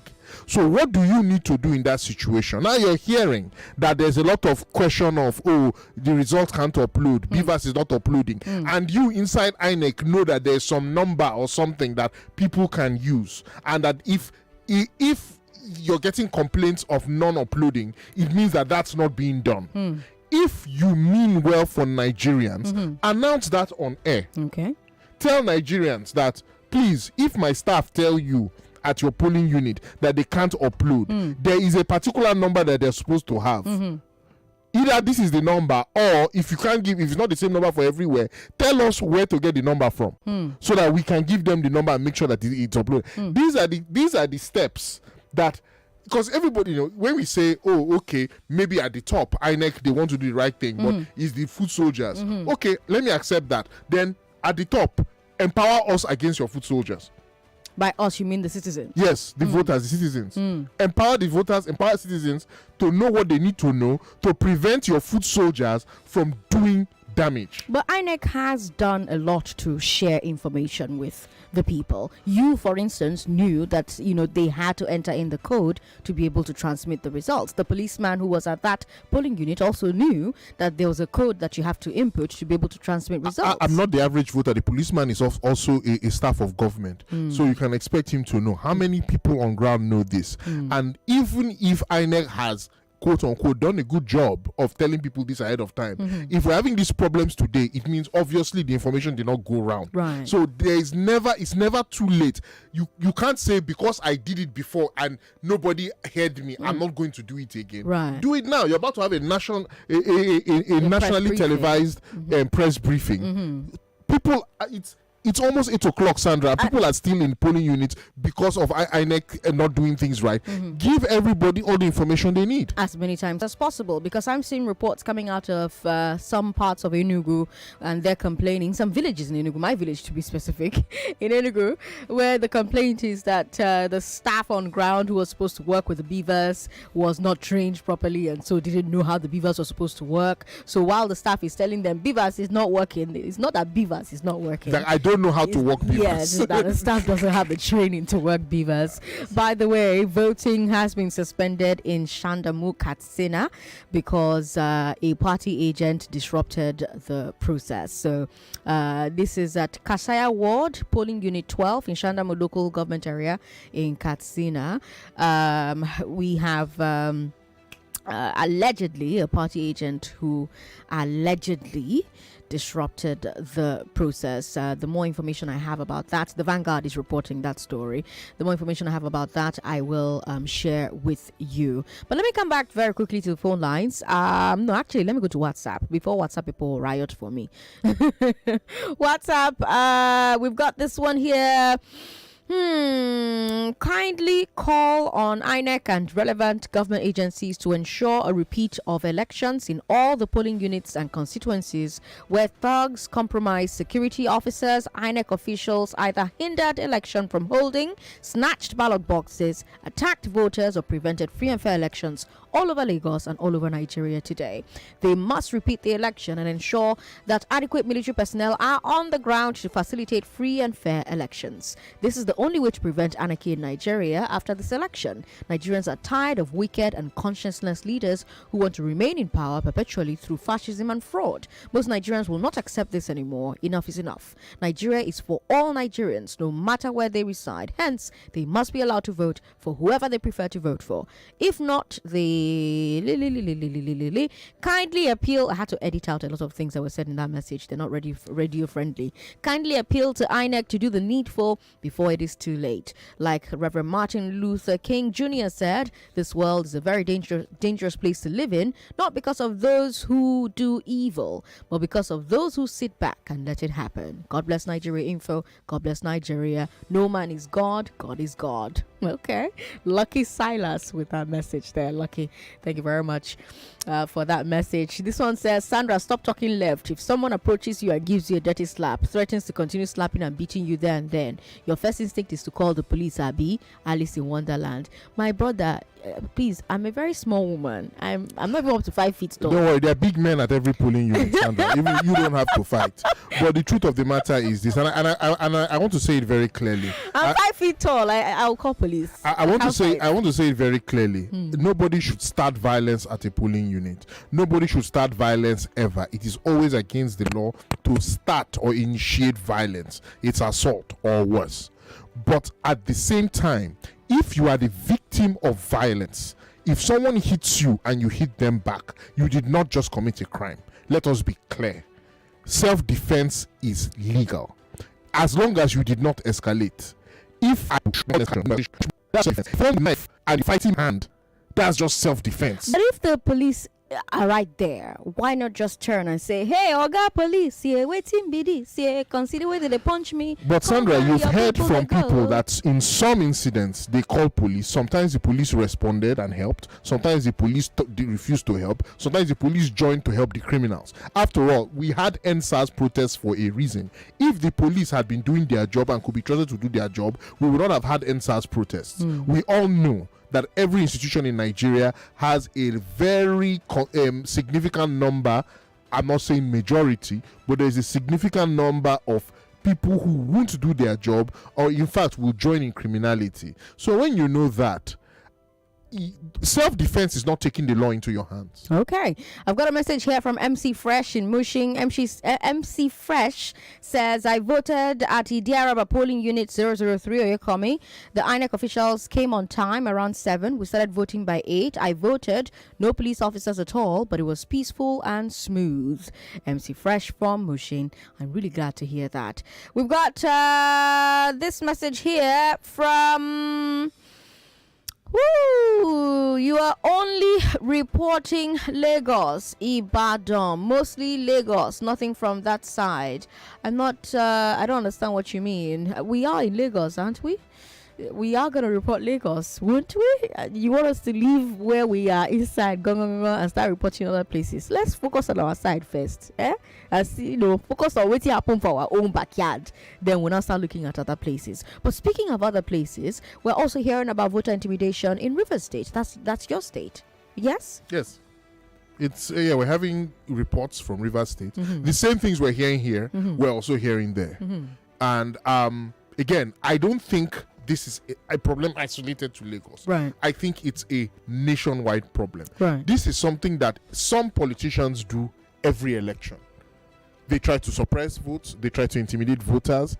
It's part of the, let me say, the toolkit for being a politician and running elections in Nigeria. In the same way we talk about vote buying, there's always vote rigging, and then there's vote suppression. They've been doing this from even before you and I were born, Sandra. So, yes, I'm not surprised to hear this. It's almost like dog biting man. It's not news. But now we're hearing that men are biting dogs, and that's news. What I'm talking about here is the voters who are refusing to be intimidated. I've seen some footage from in Port Harcourt of people holding hands at polling units, holding hands around the ballot box to protect the ballot box, to stop people from snatching the ballot box. Oh, wow, that's happening? Yes, people are sitting down on the ground around the ballot box and refusing to let anybody through, making sure that the INEC staff can't come out. Rivers people are always sitting down in front of ballot box. Yes, that's our way. And collation centers. That is our way. Yes, to make sure that nobody can disturb the INEC person, and then the INEC person cannot run away. Stay inside there, count, transmit, then you can go home. Okay. And in bound of law, refusing to let politicians and INEC steal their votes. Okay. We've got so many messages. Subair Olainka Ibrahim says, INEC are performing below expectations. Please, there are places, or should I say polling units here in Surulere, Aguda, to be precise, that need to be looked into. Okay. Thank you very much for your message. That was on Facebook. Back to WhatsApp. I've never experienced this kind of stage play in my life. 2 young men with cutlass chased more than 20 policemen to destroy ballot boxes in Ibuefon Primary School, Lekki, without any resistance. Emmanuel Christopher from Lekki with that report there. We've got Edu De Dunamis says, what's happening in Lagos? And they call out Dire 11, number 5 Oyewole Street, off Ladega, Olodia Papa, Lagos. Thank you very much for this particular report. I like that it came with all the information it requires. At the end of the day, all we can do is hand it over to INEC. Hopefully, INEC is able to call for another election in places like this. But if you have allegations that INEC officials are refusing to transmit results and they're allegedly calling the thugs and allegedly going away with the ballot boxes, it just we continue to hope for the best. We've got someone sending me a video. Please, I can't watch videos right now. Come on. I can't do that right now. Damien from Ijesha says, you people are not talking about the irregularities around polling units. No worry, God go shame all of them. But that's it. That's all we'll be talking about, the irregularities at polling units. My polling unit was peaceful, no issues at all, but I'm unable to log in on the INEC result portal. Yes, they say that we're going to start viewing the INEC result portal as soon as results are up. We've got this message here. Oh, okay. This one is from Daniel. Daniel from Okeranla, from Good Homes Polling Unit. Daniel says, INEC officials having to open the BIVAS machine for transmission, but we saw our ground, so the INEC official inputted the password, uploaded it offline, but I've called the supervisors to go there and make sure that they transmit online. All right, okay, thank you. We've got this one here. Sandra, you must but let's okay. We've got Mr. Sam. Let's have it. Mr. Sam at Satellite Town says, at my polling unit at Iyabiye Street Junction around Satellite Town, we finished voting, votes counted and recorded peacefully, only for the INEC official to upload the results. The guy said he doesn't know the password for the uploading. Some people have followed them to Oriade LCDA. I can't say the final outcome for now. What a joke, Mr. Sam. Chief, we're getting a lot of these reports. You've been saying this thing for months. You've been asking about the process by which INEC employs staff, the process by which INEC deploys staff. I remember one episode hard facts where when you guys were talking about the underage voters and the number of underage voters, and you made a critical point that lives with me. You said that for every underage voter, an INEC staff at that polling unit snapped them. That's right. And loaded their record into the register. That person is still roaming free. But yes, exactly. And I was watching an interview with a policeman in Kano, Kwankwaso's polling unit, and this policeman, I believe, I think it was the commissioner for police, I don't know, so please don't quote me, and he was saying in that interview, yes, well, there's no way to prove that the children that we saw at the polling unit were actual children. They may have some genetic conditions that make them present as children, but they're not really children. There's no way to tell who a child is by looking at that child. I don't know if you saw that interview. Yes, circulated I online, you know. So perhaps that's what's happening with INEC as well. Perhaps INEC is also, you know, looking at a child and saying, yeah, there's no way to tell if this is a child. I was listening to an interview with Sheriff Quadri on the Morning Crossfire and an INEC official. The INEC official also said the same thing, you know, just something similar. Well, there's really no way to really tell if the child is really a child. So there seems to be because these children are being sent to vote for people who pay INEC staff. It's just that simple. And it's a plausible, because I mean it's plausible deniability, and people hide behind plausible deniability all the time. So how do you end a thing like that? Well, what underlies it at the end of the day is our poor record keeping as a country, our poor use of data. So now what's meant to end something like this is, let's say we have one reliable piece of identification, say the NIN, and the NIN gives your age. Then you shouldn't be able to register to vote with a different age than what's on your NIN. Then you shouldn't be able to register to vote without your NIN. So that's how these things are supposed to work. You know, but until we get there, we're going to keep having these types of things. But then what you now do is you set up something like these days with artificial intelligence, facial recognition. You have different software that can say, okay, you know what, to within a certain tolerance margin of error, this person is under this age, this person is above that age. Maybe we have to start running that, and then those who are caught by it, people who look younger than their age, those like ones, me, will come forward and say, oh, the thing has said I'm not. Okay, then you have to go and file incident report, and we deal with you from there. That's why affidavit that you're really the age you say you all are. those kind of things. You know. We have 2 minutes before we have to take a break, so let me take a call or 2 or 3 in that time. 99.3. Hello. Hello, good evening, President Sandra. Good evening, sir. What's your name? I did you from Aja. Good to have you on the show. Did you try and vote today? Yeah, I tried to. I'm still there. I'm at Abramadisa roundabout. Okay. Don't leave. You're still there. Like you said earlier, President Sandra, we really die here. As if I have a big phone with me would have been nice. Like, if you see the way people are, we have a lot of people here. Okay. Yes, I say their franchise are like, seriously, and I can see the president of the policemen still with us. Even we put on a generator just to make sure that everything. You have light, okay. But I can tell you that now, for now, as I'm speaking, I'm still there. Everywhere is cool and calm. No problem. And we have the presence of policemen, Ogombo division. They are still here with us. People are still exercising their franchise. Everything is okay and nice. It's also for the best, because actually these people, INEC official, they came late today. Before people could, because this morning when we are trying to know where they can go, 0261. One is here at opposite Fidelity Bank. There is one ward there, and there is one at that at the back of that.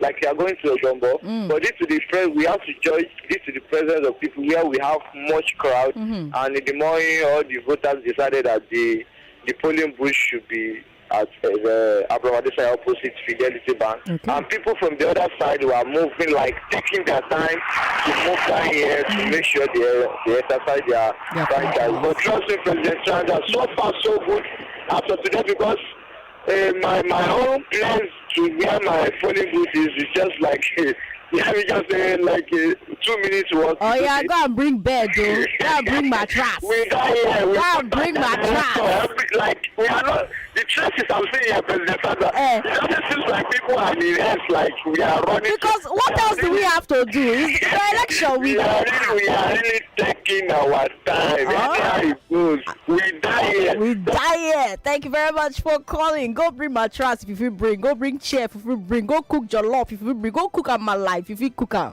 Bring them. We pin there. We vote must whether they like it or not. I almost said their daddy. We'll take a break. When we come back from this break, Lagos, we'll keep talking. I'm Sandra Ezekwesili. This is Mandate 2023, brought to you by 99.3 Nigeria Info. Find happiness in your home. Look, wait. Your number one station for talk. Let's talk. Ernest oh. Okay, wetin happen? I don't send a go market.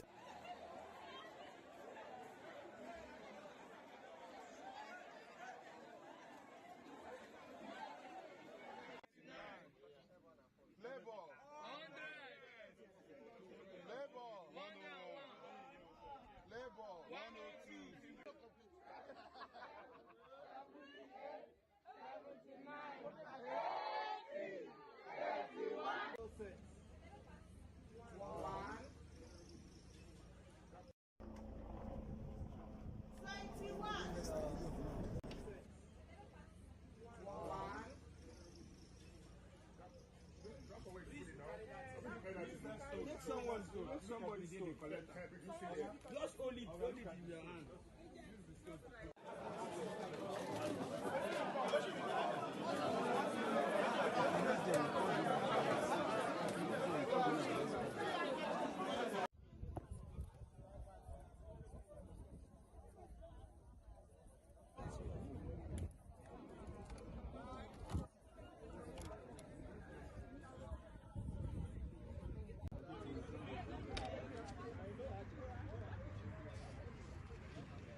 Use this information for me.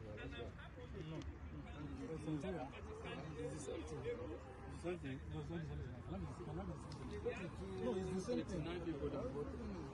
Okay, this information. No, it's not everything. Your number one station for talk. Let's talk.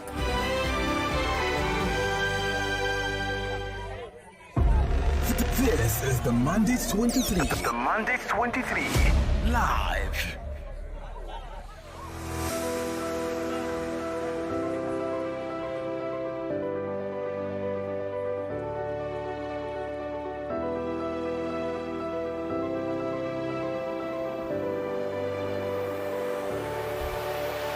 Lagos, good evening. I'm Sandra Ezekwesili, and you're listening to 99.3 Nigeria Info. Here we are, Monday 2023, taking a look back at the day that we have had Nigerians all over the country trooped to their polling units to elect new presidents, perhaps re-elect senators and House of Reps members, or elect brand new ones. And I've got in the studio with me Chief Andy Obuoforibo. We have been taking a look at the events of today. Let's take a bit more calls, and then we'll talk again about some of the things that we saw happen today. So we've got WhatsApp 080-959-75805. We've got phones. You can call us 0700-993-993. Then of course we've got a number for women to call 01465-7190.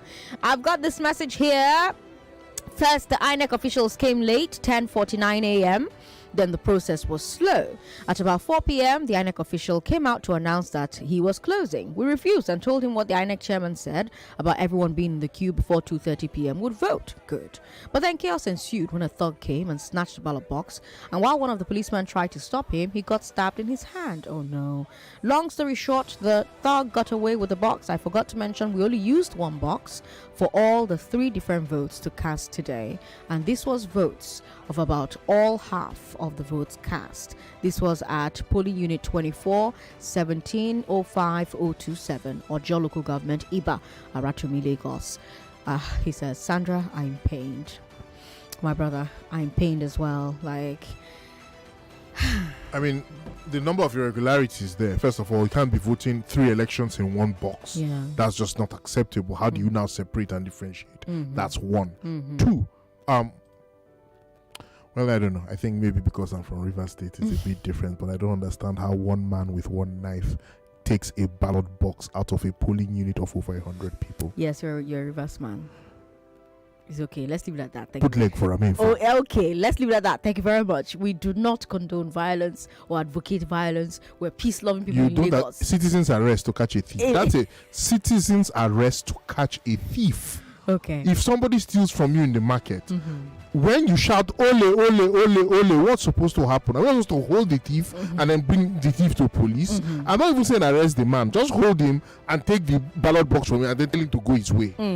Okay, we've got all within the law. Okay, now it's okay. We've got a message here on WhatsApp. Nigerians prayed, fasted, kept vigil for peaceful election. God has made it a reality. So let's seize the opportunity. Oh no, that's an old message I'm reading. Sorry, the new one that you sent was: some never do well who are gathered by the evil-minded politicians and try to scatter every effort to have a free and fair election. By the hands of these evil people, will certainly not be able to perform its enterprise by God's grace. All right, thank you so much, gentlemen, for your message. Very different messages. So the first one was sent at 10 a.m. The second one was sent at 7:58. Oh my God!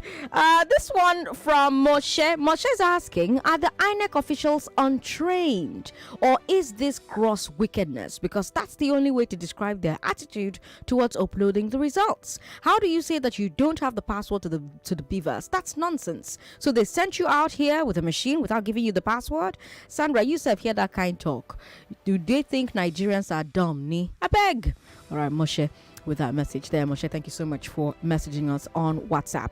I'll take a final message here and then we'll come to the phone lines. Women call us on 01-465-7190. Men call me on 0700-993-993. Ola is in Atlanta. Ola says, are there not supposed to be party representatives in these polling units? That's a good question. And usually there are party representatives at the polling units. Chief, you have been a political operative, you've been a party agent, you've been a candidate. What happens at these polling units when thugs come to snatch the ballot boxes and the party agents are there? What's going on there? So there are multiple things that go wrong there. One, I guess I'm going into the details of how these things work. I guess. Please. Thank you. Okay. So the first thing is, how well trained is the agent? Right? A lot of parties, all of the time, agents are brought on and they're brought on fairly late. That's one. So even before the training, how committed is that agent? Right? Okay. How committed is the agent? How well trained is the agent? Okay. How incorruptible is the agent? Okay. One of the things that incorruptible. What do you mean? So there's always a going rate for agents. Okay. As they are talking about vote buying, many politicians are also doing agent buying at the same time that they're doing vote buying. I see. But you don't hear about it because it's inside house. What all those things that happen. What the politicians are trying to do is, first of all, the first level of it is, I'm a politician. In this particular polling unit, I have like strong loyalists, 5 or 6 of them maybe. 2 of them from very early in the process, like a year before the election or 2 years before, I tell them, go and work with Sandra. So they now go to you and you take them on, and you don't realize that they are actually double agents working for me. Right. And they buy your trust, build your trust over time, and then you now make them the agent in that polling unit. Right. And then on the election day, I activate them, and they do what I need them to do, which is look the other way when we're stealing your votes. So that's one thing that happens. Another thing that happens is, okay, yes, I went and I got agents, right? But these are hungry people. Let me just put it that way. Okay. And then you now show up on election day and you're ready to feed them. Okay. They will turn the other way. I see. Then another thing that happens sometimes with agents is just they're generally intimidated, not properly trained, and so it's very easy for them when police come, army come, they don't do what they need to do. Okay.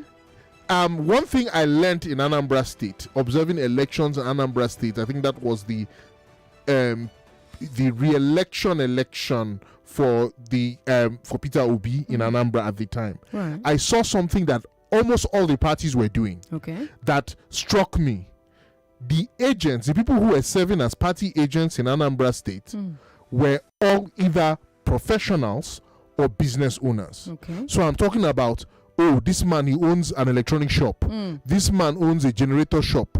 This woman is a pharmacist. This woman is a lawyer. This man is a medical doctor. But they are serving as polling unit agents.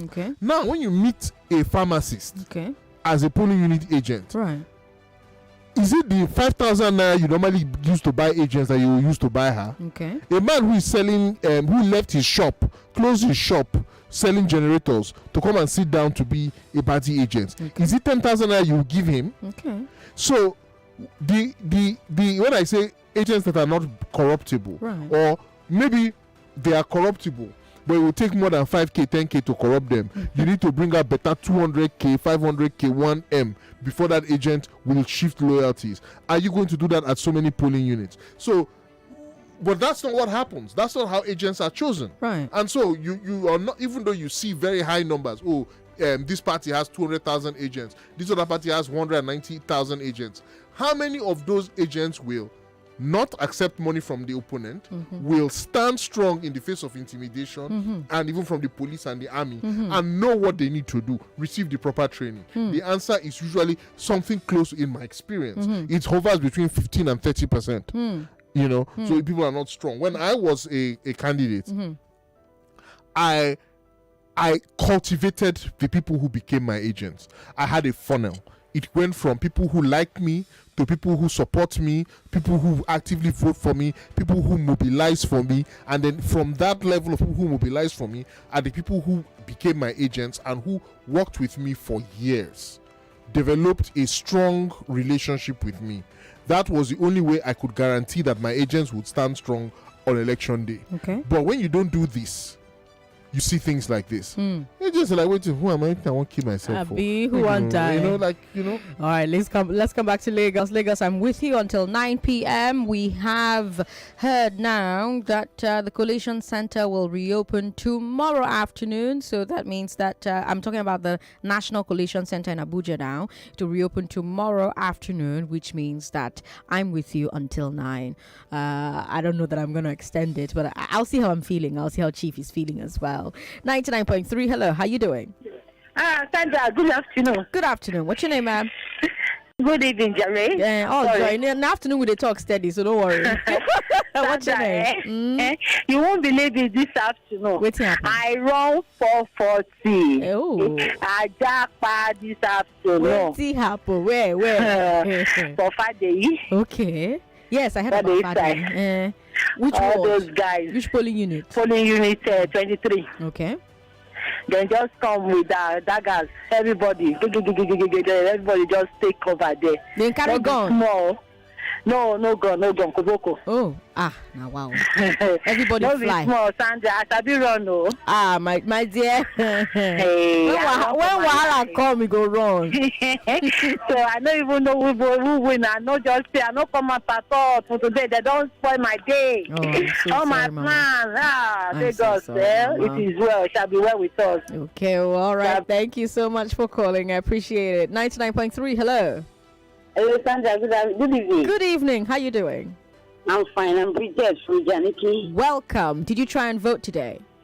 Oh, yes, I did. Today was the first time in Ojo. Okay. Janiki, yes. Okay. Most of the polling units was okay. There was no trouble and everything. Okay. We have the presence of the army. Okay. We have the presence of the police, the defense, what do they call it? NDC or so. Okay. They were there. When they tried to make trouble, they came quickly. It was smooth. The whole election in Ojo was smooth and fair. Okay. It was only one place in Shibu where they call Shibu. Oh no. Sorry about that. Give us a call back if you can. Getting lots of reports. Right now is the time for propaganda, time for fake news. So you have to be very careful about whatever information that you're seeing being put out there. You have to be very, very, very, very, very, very, very, very careful. I understand, however, that at Darwin College, remember at Darwin College, I told you that they started the elections about 5:54, 5:55, just before I started my shift at 6. Now, we got an update from Emmanuel Onwoka. He's our correspondent out in the field. Emmanuel Onwoka, as at 7:39 p.m., informed us that election had been concluded at Darwin College polling unit, and vote counting was in progress at that time. From the video he sent to us, I'm seeing that the place is very well lit, very packed, very crowded. Again, I have to say, Nigerians, you have done me proud. You have I'm going to wear that green, white, green with so much pride. I'm going to carry that Nigerian passport with so much pride. All the people that I like to say, hey, people that used to come out for election, you have made all of them akanono, pim. That means shut up your mouth, pim. You've done that to all of them. They can't say nada to you no more. You cared enough about this. You came out, you defended your vote. All of that talk that we've been talking about on this station since I've been here, at least for the past 4 years, since November 2018, you paid attention to it and you put it to work today. All the talk happening on all the different platforms, social media, traditional media, you listened, you paid attention, you went out there, you tried to vote, you defended your vote, and you ran for your life, which is also smart. You know, because now who they alive feed vote. You ran for your life when it was time to run for your life. You took precautions when it was time to take precautions. You told INEC, don't try that with me. Don't try that nonsense when they try to try nonsense with you. I'm so proud. Like, I am so happy. My heart is happy. My heart is smiling. Whatever happens, you did the damn thing. You went out today and you stood up to be counted. So thank you for doing that. Chief, I have to ask, however, about what's going to happen next with these results coming in. You know, in a lot of places polls have closed. In some places results have been transmitted. We're hearing that in a lot of other places National Assembly results are being transmitted, but not election results, not presidential results. Talk us through the process of this transmission thing. Transmission is supposed to be very straightforward. That's what Nigerians were fighting for, and fought the National Assembly and got victory on electronic transmission of results. What's meant to happen is the BIVAS machine is there. The same machine used to accredit you as a voter. It has accredited you. It sends to INEC server the number of accredited voters. After you finish voting and counting the vote, INEC officer writes down the results on EC8A, the polling unit result sheet. Write it down with biro, then takes the BIVAS machine and takes a picture of the polling unit result sheet and transmits that electronically through the BIVAS machine to the INEC server. Now we're hearing they are having difficulties doing that across the board. Some places National Assembly results are being transmitted, presidential have not been transmitted. INEC is saying in those places, oh, we'll have to wait till later, or we will take the BIVAS machines physically to the collation centers to go and collect the result, they rather than transmit electronically. This is not what is meant to happen under the Electoral Act. So I think and what we are seeing and what I'm hearing is that in lots of places the Nigerian voter is simply saying, no, we're not agreeing, you must transmit it here, we will give you network, you must transmit it here, upload it here, or you must have the password, we'll go and get the password for you. But in those places where INEC is insisting that it can't or won't transmit those results electronically and wants to physically take the BIVAS to the collation center, we're also seeing voters insisting on escorting them. Following them. We will accompany you to the collation center. And I think what we're also seeing is a lot of voters saying, whether it's transmitted electronically or whether they carry the result physically, we are still going to go to the collation center either way and camp at the collation center to make sure that the vote that we counted is the vote that is reflected, because that's the most critical step now after voting, because the electronic transmission was meant to get rid of the problem at the collation center where the result that is counted at the polling unit is changed at collation. But now it sounds like INEC is finding a way around this by not uploading these results. And so voters are also INEC the bird. Since Hunter has learned to shoot without missing, the bird learned to fly without perching. So if INEC is finding another way to make rigging possible, voters are checkmating them by marching with them to the collation center. And then once again, I just want to praise the Nigerian voter for doing this. Praise them for being indefatigable in the face of all these obstacles to simply having your voice heard. It would have been very easy to give up. It would have been very easy to throw your hands in the air. It would have been very easy for you to say, nah, them, this is what always happens. But you guys are saying no. You guys are saying, it's my country. It's my country too. It's my Lagos too. Nobody will throw me in a lagoon. I will make sure that my vote counts, and I will make sure that my vote is tallied properly and collated properly. So kudos to all of you who camp at your polling units, and kudos to all of you who are now camping at your collation centers. You are the heroes of democracy. 100 years from now, when our descendants are singing the labor of our heroes past shall never be in vain, it will be you they're talking about. Okay, let's take a few more calls. Chief is preaching tonight. 99.3, how you doing? Hello, Sandra. Good evening. What's your name, sir? Good evening. This is Chris, your senior special advisor. Chris, did you try and vote today? Oh my God, I work with you guys now since morning. Okay, but did you try and vote? Around 4 a.m. Okay. Then around 9:10, I call your newsroom. Okay. To tell them we started voting. Okay. Then my brother, the one stays at Monkey Village. You know where they call Monkey Village? No. It's somewhere around Amuadofin. Okay. It's up to 11 o'clock. Okay. Nobody there. The other guys. Then I said, okay, let me call your newsroom. I called them to inform them. Then I hear from Reti Bakari. So he gives the INEC call number, right? And I called. Sandra, I was surprised. They picked my call and asked me what I told them. Somewhere in Amuadov, he called my Monkey Village. Okay. There's no INEC staff. The guy said, okay, don't worry, we'll do something.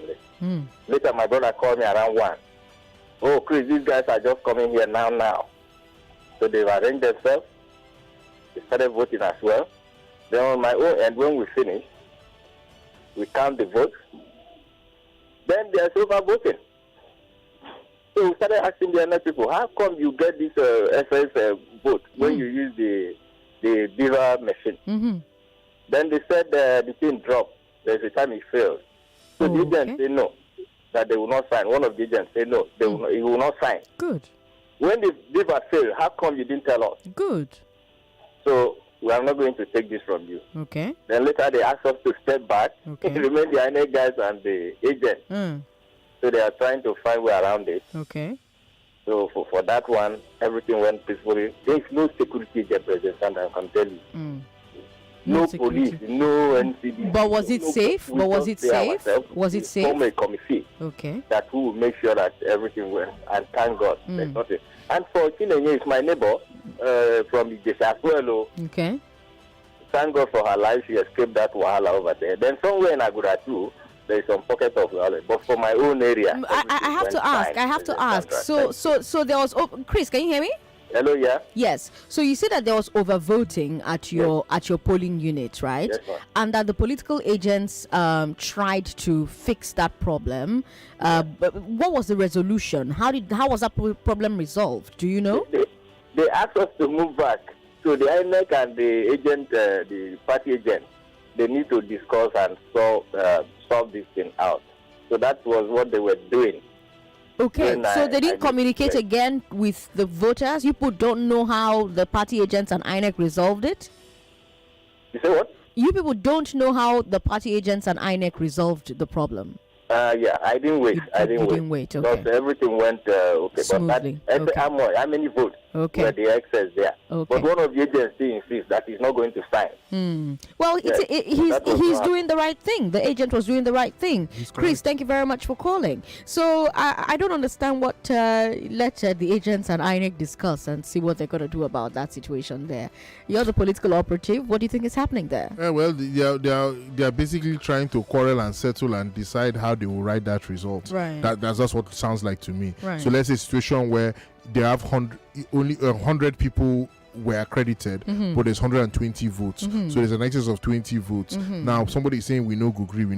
Now the question is, okay, so what's the way for? What's going to happen is they're going to try and remove 20 of those votes. Okay. And now the question is who's 20? Who's 20 votes? So that's what they're arguing there. I see. You can just imagine. These are just reporting the issue. Just report the issue. What needs to at worst, Sandra, what needs to happen is all the voters get reaccredited. Yes. So you go back because you now know the problem is you have 120 voters standing in front of you. 100 of them were accredited. So you don't know which 20 were not accredited. That's right. That the machine had a glitch. That's right. So what you need to be able to do is go back and reaccredit. Just go through the pain of reaccrediting all 120 of them. The one that has already been accredited, the machine will say, no, you've already been accredited. The one that hasn't been accredited, the machine will now pick them up. But you just have to face that. But Nigeria, sometimes we like to do corner, yes, sharp. when it's not necessary. Sometimes it's just straightforward. Yes, but we're so used to crookedness, that we don't see the straightforward path. Sandra, I need to make a point about this uploading of election results. Okay. Because remember that in the whole fight over electronic transmission, INEC came and swore up and down to all of us that they and the NCC and the GSM companies had done the case study across the country and that electronic transmission works great.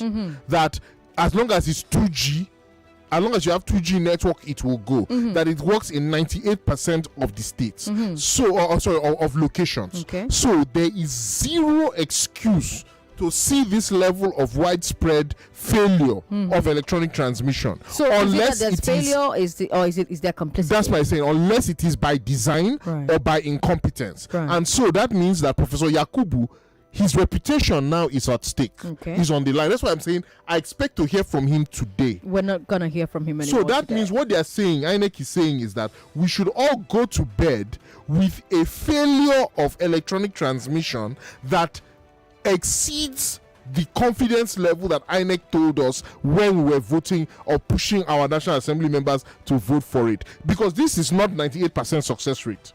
This is not success in 98% of polling units across the nation. So if it is now failing like this, INEC needs to either come out and explain, okay, we were wrong in our case study, our feasibility study, or we were correct in our feasibility study, it's our staff that is sabotaging this thing now. Or we were right about our feasibility study, our staff is sabotaging it, or the staff is not sabotaging it, we just didn't train them properly and it's failing. But an explanation is owed, otherwise INEC's credibility is at stake. Okay. On Facebook, Alfred Bassi says, Sandra, I ran for my life in Aja Olomo Primary School. It was not a joke. Joseph says, Sandra, we need a new Moses that will take us to the promised land. We've endured so much since the past 8 years. More messages coming in via social media.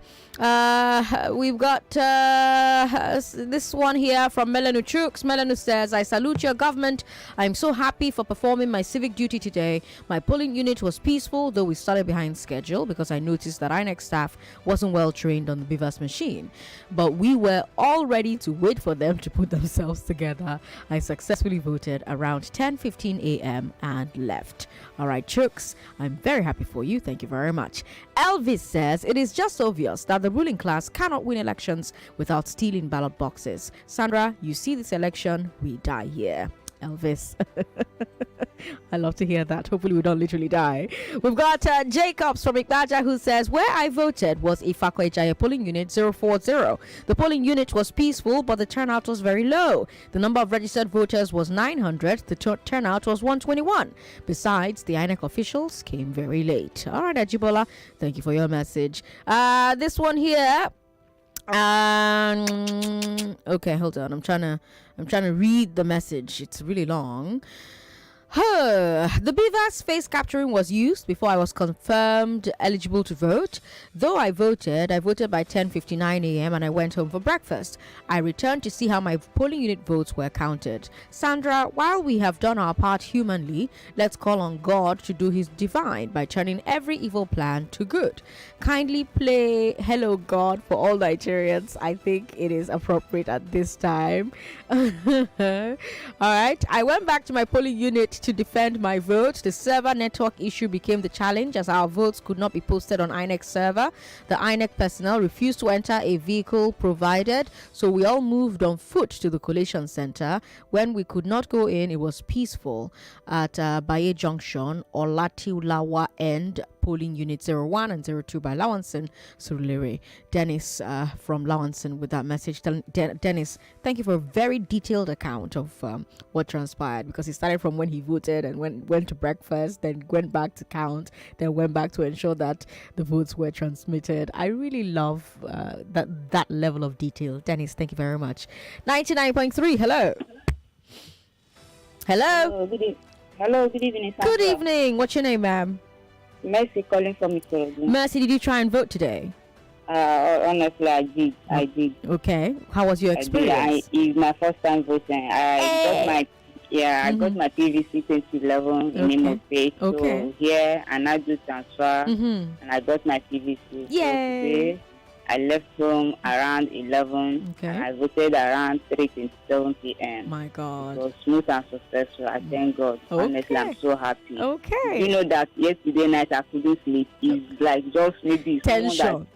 Honestly, I was. Someone that has exam. I can't wait for day to break. Honestly, I'm so happy. All right, Mercy. I'm glad that it went smoothly for you. Congratulations to you. Well done on voting. 99.3. Hello.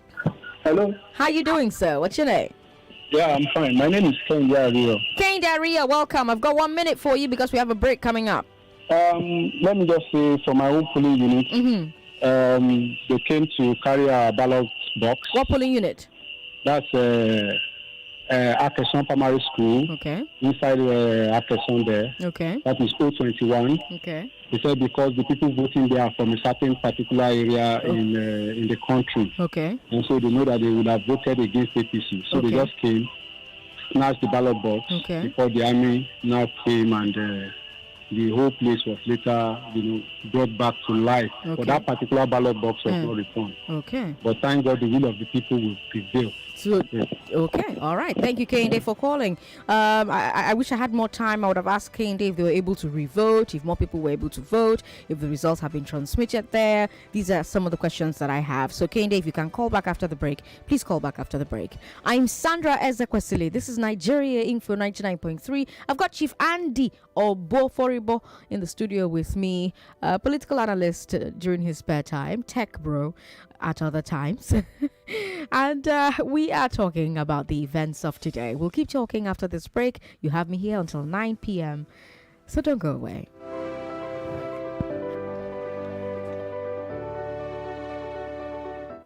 More news and information coming up. We'll be back in a moment.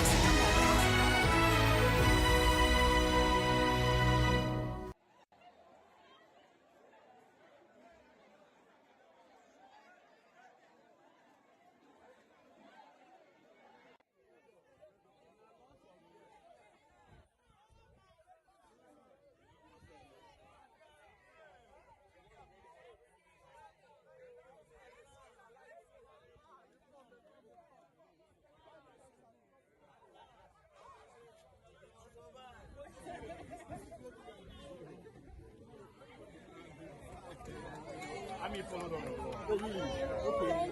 No, I see that. You want to say. No, I know. This morning. 9. Labor. 100. Labor. 101. Labor. 102. 79. 81.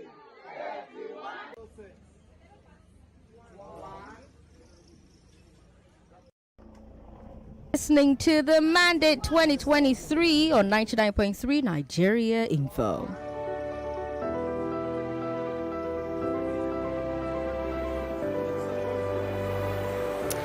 have in the studio with me Chief Andy Obuoforibo, and we've been talking about today's events. Chief, I have to come to you because I have a bit of a clarification that I would like. So we have a difference between electronic transmission and electronic collation, right? We have electronic transmission, but we don't have electronic collation. I think. Yes. What's the difference? So it's simple. Transmission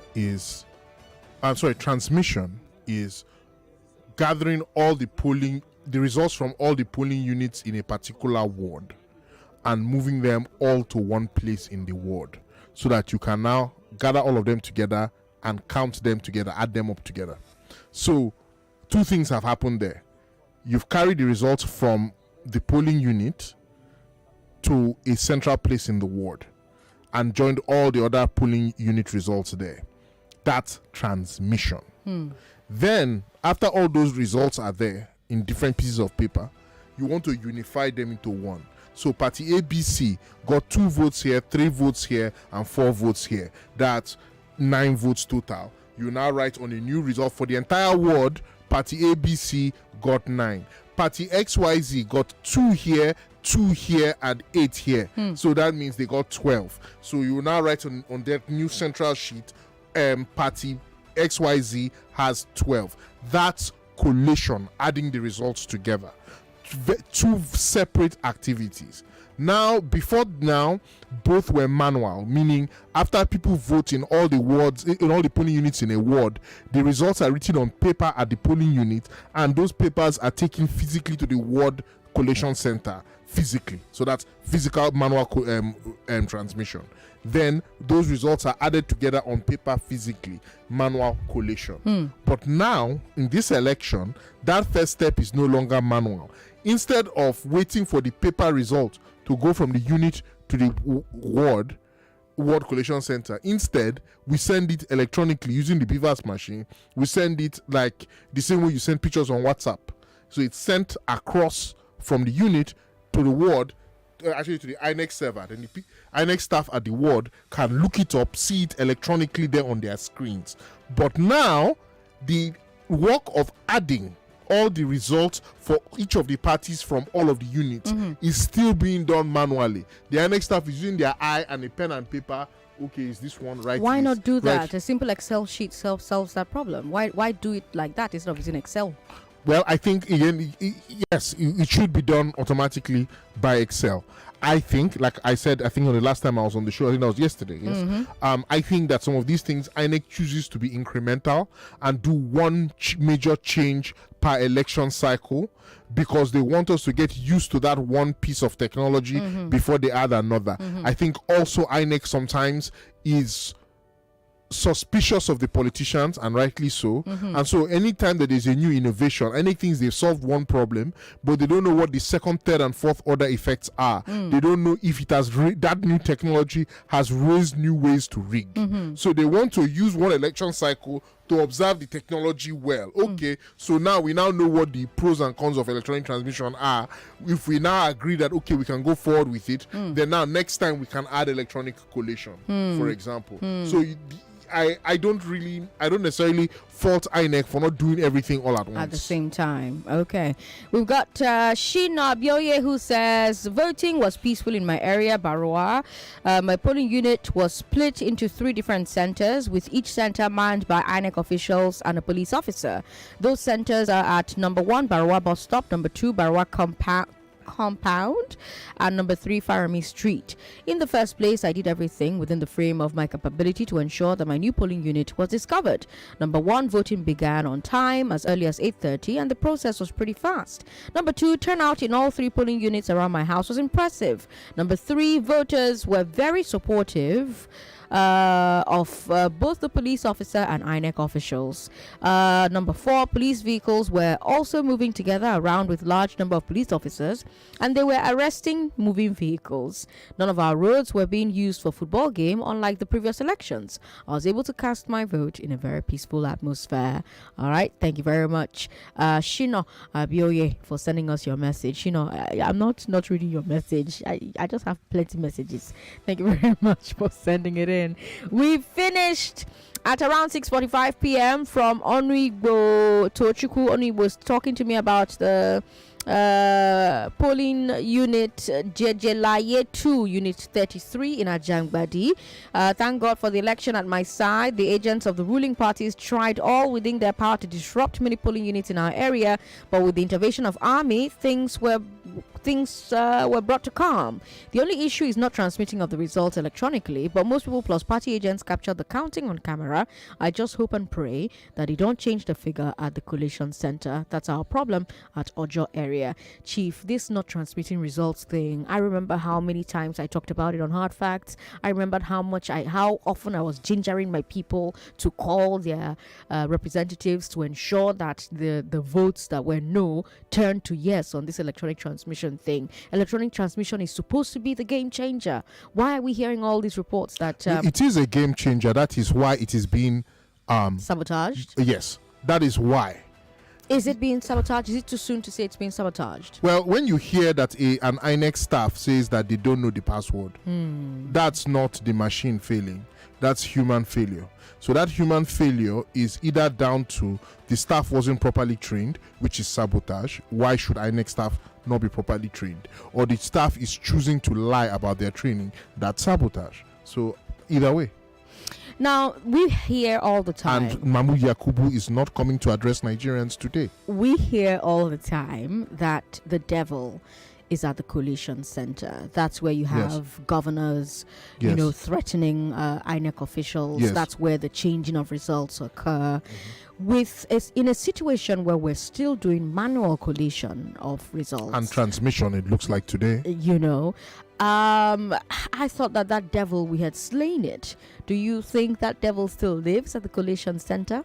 No, the devil was still going to be there. Like I said, it's two pieces. There are two separate things. Electronic. So there's transmission and there's collation. Even with electronic transmission, there's still manual collation, meaning the devil was still there. You have to be there to make sure that the results that are from the 4 different polling units are properly added.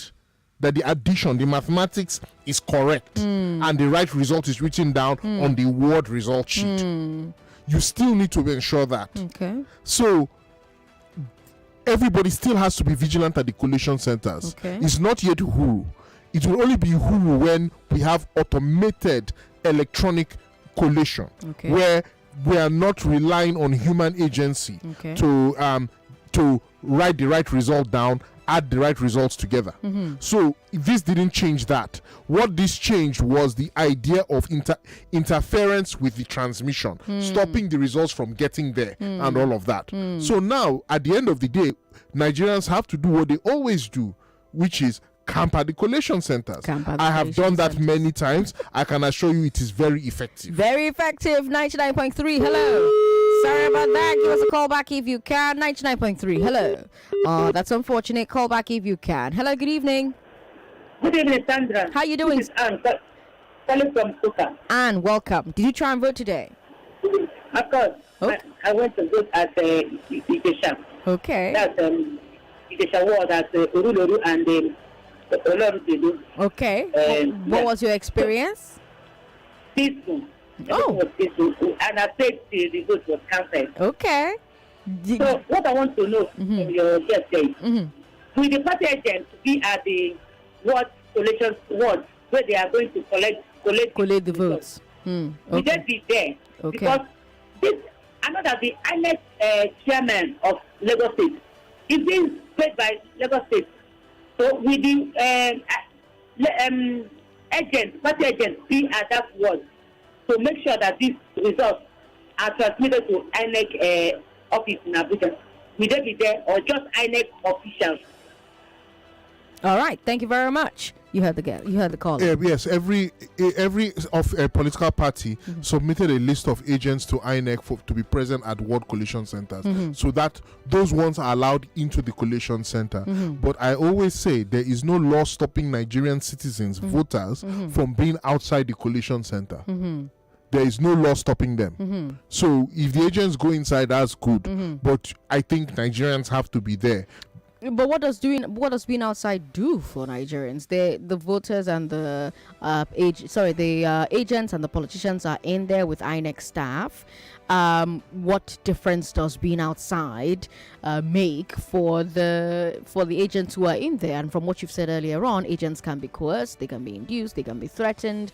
What happens when they go in there and we're not in there with them? We don't have oversight over what's happening inside the collation centers. We have no real control over what's happening inside the collation centers. What does sitting outside the collation centers do for us? All I will say is, Sandra, the people inside the collation center don't live in the collation center, and they're going to have to go home. Okay, let's come back to the phone lines. 99.3. Hello. Hello. How you doing? What's your name, sir? Yeah, this is Malaga. I'm calling from Okota. Malaga from Okota. Did you try and vote today? Yeah, I voted. Yes. Okay. How was it? It was fine. It was fine. Okay. But the issue we have is this: the presiding officer did not upload the thing online. Why? I don't know. He tried it once and said it's not going. He didn't try again. Did you people insist that he should try again? We insisted before the police came and took him away. Now, another area is that the paper, the ones that they should post the paper on the polling unit, he did not post it there. He just signed, all the party agents signed and blah, blah, blah, blah, and they took everything to the Okota High School. So that is their own collection center for this area. So this is my complaint. They didn't upload it. Even the one you should post on the wall for people to see, the people in the area to see, he didn't. But the party agents saw it? They signed, they were there. The two party agents, all the party agents for all the parties. About 5 of them also. Okay. Well, let's hope for the best. Fingers crossed. Thank you very much. What's going on there, Chief? Well, I don't know. I can't speculate on that. But if the agents were there and the agents signed off on it, it's either a good thing or a bad thing. It just depends. Yeah. But again, there is no law stopping you from following them to that school that's now the Ward Collation Center. There is no law stopping Nigerians from going to the collation center. There's just access is restricted within the collation center. Right. 99.3. Hello. Hello, good evening, Sandra. Good evening, sir. What's your name? Yeah, Friday. I want to ask our guest 2 questions. Okay. The INEC chairman today, when he was addressing Nigeria, said that there are some areas where the election will run, and then next 2 weeks, that is on the 11th of March.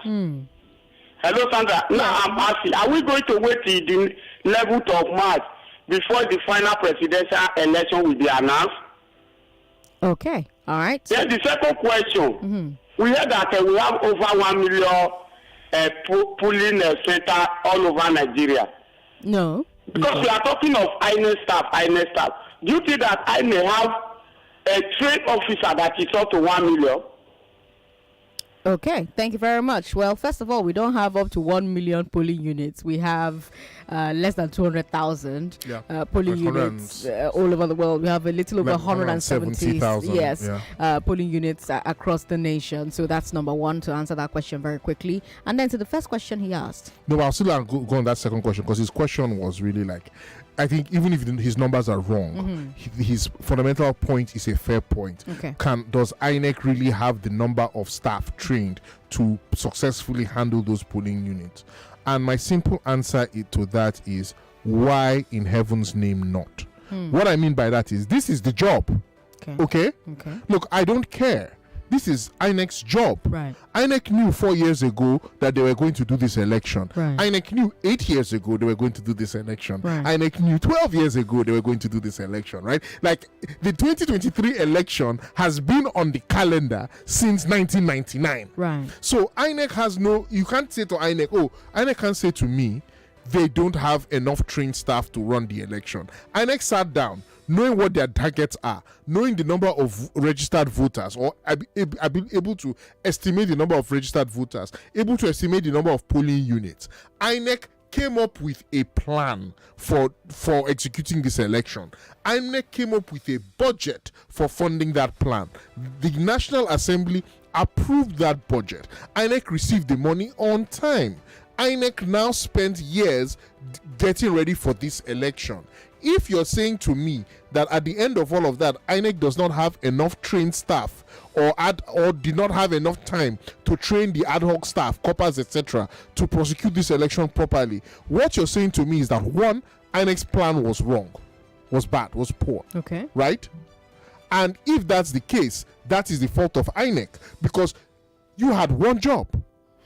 Your job is to have a plan. So if INEC is saying to me now that after they had free hand to set up a plan for this election, free hand to set up a budget, and that money, the National Assembly gave them that money, that if after all of this, they will come back to say, we did not have enough trained personnel, then the entire leadership of INEC needs to resign, if not go to jail, because then they failed in their mandate.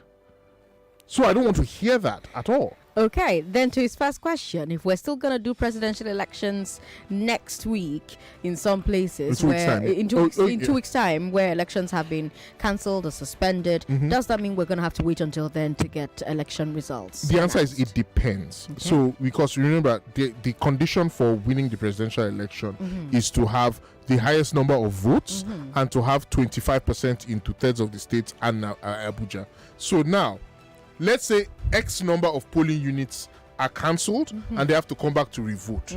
What INEC will now do is look at the total number of votes outstanding in those polling units. Right. Let's say it is, I'm just going to throw out a figure. Random number. Let's say it is 500,000 votes outstanding, 500,000 votes, right? If the candidate who is in the lead by the end of voting today has a lead of over 500,000 votes. Right. If their lead is bigger than that 500,000 votes, right, then INEC knows, well, that person has definitely met requirement 1, right? Okay. Then INEC will now look at what's the word I'm looking for? They will now look at how many states does this person have 25%, right? Is it up to that 24 states? If it's up to the 24 states, in each of those states, of those 24 states, where there has been a cancellation, INEC will now look at the number of cancelled votes in that state and say, if those cancelled votes were added to the votes, will it, to other candidates, will it dilute these leaders' votes enough to bring them below 25%? If that happens in enough states that they no longer have 24, then INEC will not declare a president. INEC will say, no, those results can affect the results. Woo, okay. So it's all of math that happens there. Olajide Olaole Samuel says, I worked with INEC again this time. The truth is that INEC training on the use of the BIVAS was extremely poor. Imagine a 3 days training held in Ikorodu. The BIVAS hands-on illustration was handled within just 5 to 10 minutes by someone just showing with one BIVAS device to a class of over 100 people. Woo! Now, you did monitoring and evaluation for the World Bank for years, Chief. Evaluate this. Well, that's, I don't know how true that is, but assuming that that's true, then that is unacceptably poor. You can't have something of this magnitude and you're saying 3-day training, people got less than half an hour of access to the, like, even the illustration. Illustration, we're not even saying the machine. Illustration, that is drawing for please Lagos, that's, they mean drawing, that they drew how the machine looks like, what you press. You know, when you open up a new phone or something, the manual that shows you drawings of all the steps you take, they saw the drawing for 10 minutes. That's something that should have been printed for all of them to take home and be studying. They saw the drawing for 10 minutes. Maybe this person is using illustration wrong here. Maybe they meant that the person was illustrating how to use it. That's somehow worse. Okay. Then that means they only got one demonstration, a 10-minute demonstration once. All right. So this same person says that today the BIVAS coordinator gave the SPO the password, but she said she misplaced it. Hence, we could not upload election result. Right now, we're still at RAC Center to reconcile and upload the result. Yeah. So see, there needs to be. There needs to be consequences. But here's what's going to happen. So Nigerians, I don't know what you think, but in my opinion, there needs to be consequences. But in my opinion, I don't believe INEC will do what's necessary to say, okay, let's go unit by unit, word by word, where were all the failures and what happened there. Right. So it is left to Nigerians to do that job themselves. Again, all of you voted. There needs to be a way for Nigerians to have an online enumeration of which polling units in which wards in which LGAs was there electronic transmission and which ones was there not, and then let all of that be presented to INEC, and Nigerians say no, we need some sort of restitution here, or we need an explanation, otherwise it won't happen. All right, let me come back to the phone lines. 99.3. Hello. Hello, Sandra. Thanks for calling. What's your name, ma'am? My name is Tina. Tina, I'm calling welcome. from Ikorodu. Tina, did you try and vote today?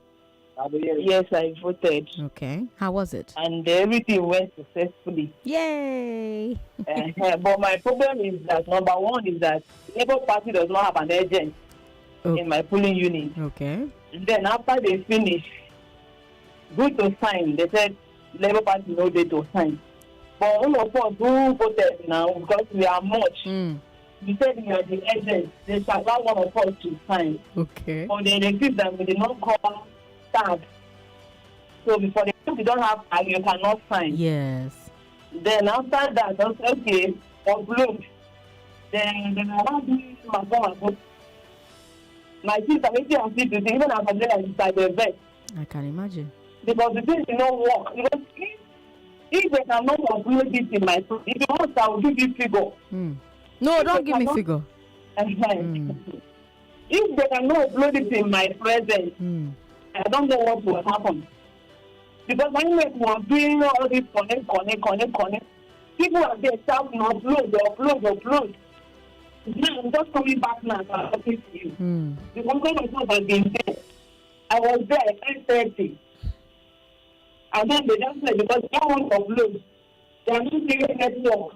Okay, now say, let me give you people my file. People were ready to give them my file. They said it's fine. They are telling us that the network that the people needed is higher than the ones that come from home. Nonsense. So I think that somebody that was this and all that. But at the time, they used to start uploading the stuff. When I came back home, not happy. Because I know I'm just reminding that they not to upload because they leave the unit. All right, thank you so much for calling. Unfortunately, the quality of the conversation also dropped there. We stopped hearing much of what you were saying, but now we're hearing that the quality of the network that the BIVAS needs is higher. I remember INEC saying that all we need is 2G network. This is why I said that in any normal country, Professor Mahmoud Yakubu would be addressing Nigerians again. Professor Mahmoud Yakubu would be addressing Nigerians again at this point, but he has gone to bed.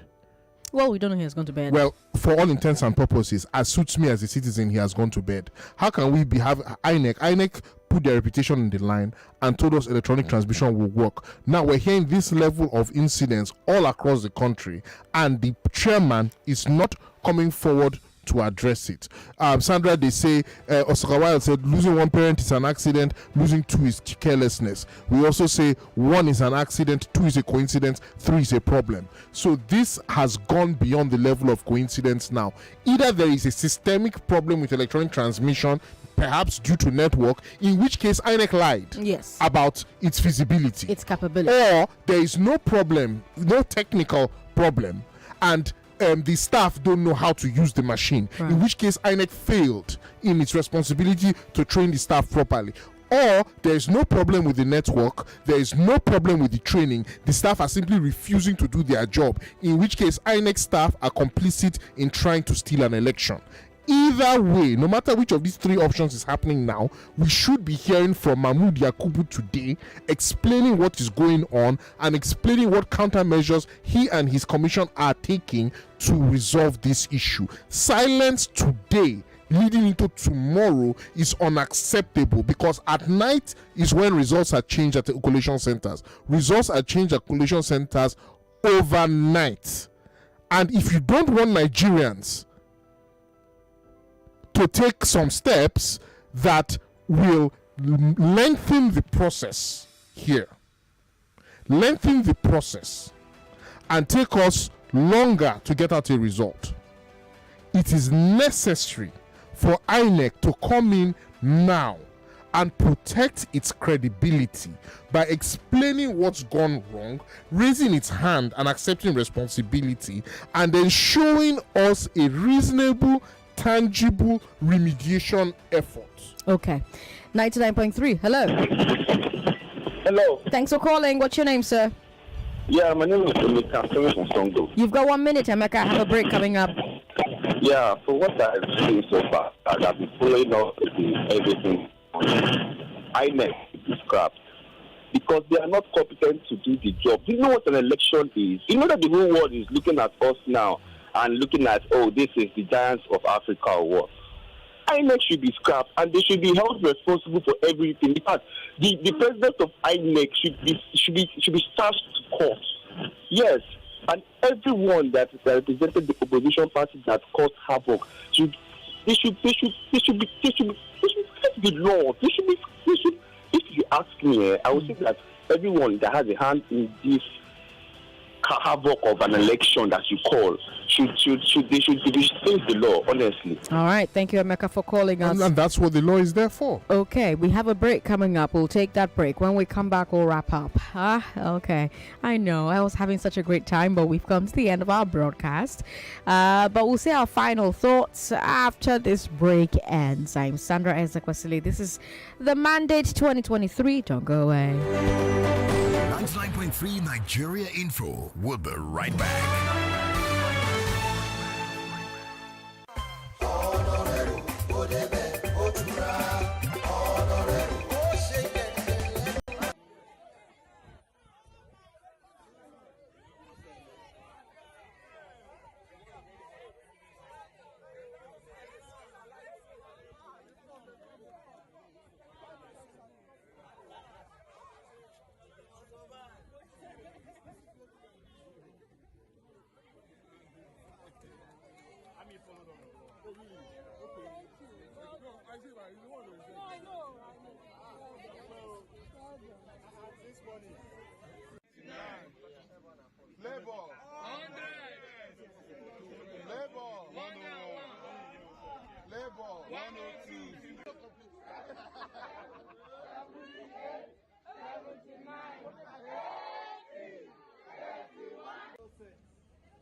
Somebody did collect that. Just hold it in your hand.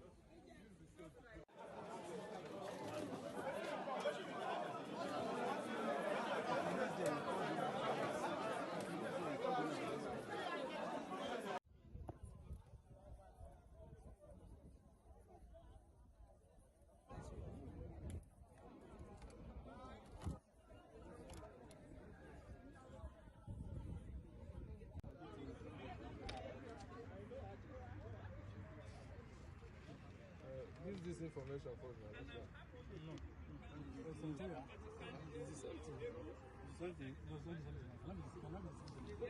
No, it's the same thing. Okay, this information. No, it's not everything.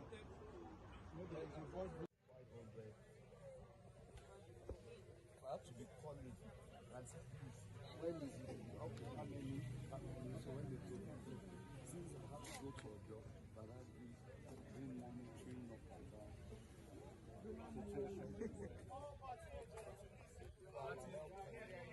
I have to be calling and say, when is it? How many? So when they take Join the conversation live from 5 a.m. The Mandate 23. It's a marathon. You are listening to your number one station for talk. Your number one station for talk. 99.3 Nigeria Info. Let's talk. Welcome back to the Mandate 2023. This is 99.3 Nigeria Info. I'm Sandra Ezekwesili. I've had such a great time bringing you today's coverage. My guest has been Chief Andy Obuoforibo. Chief, do you have final words before we see you again tomorrow at 2 p.m.? Well, the next time I hear from Lagos hears from me. Voting will more or less be over in most places. Collation should be over then. This night is critical, as anytime you have manual collation and transmission, the night is critical. I just want to remind Nigerians that this is their country. And you are a Nigerian, and that means something. Remember that your ancestors resisted the British, and INEC is not the British, politicians are not the British. Your ancestors resisted all manner of incursions into their rights and their civil liberties. Your parents resisted the military. Politicians are not the military. Your parents resisted Abacha. Politicians are not Abacha. You can resist politicians. You can take your vote into your hands.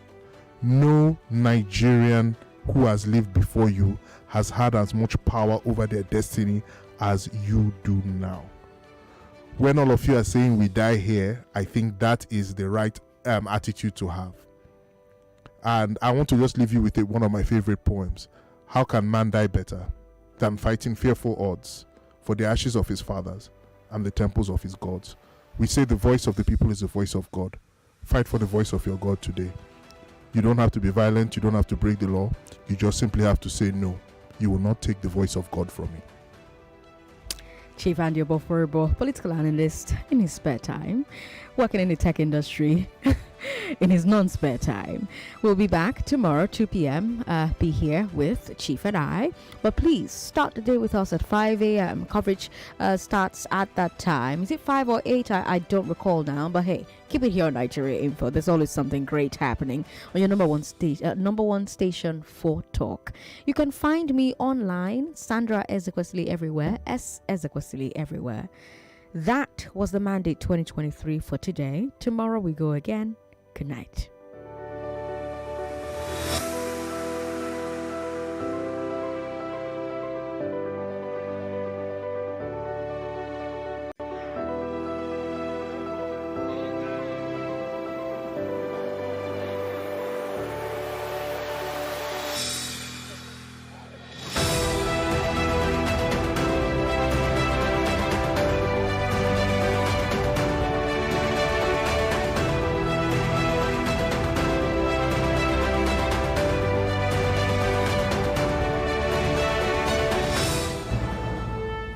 The race is on, and Nigerians will decide. People's voice and verdict. They are not going to the world.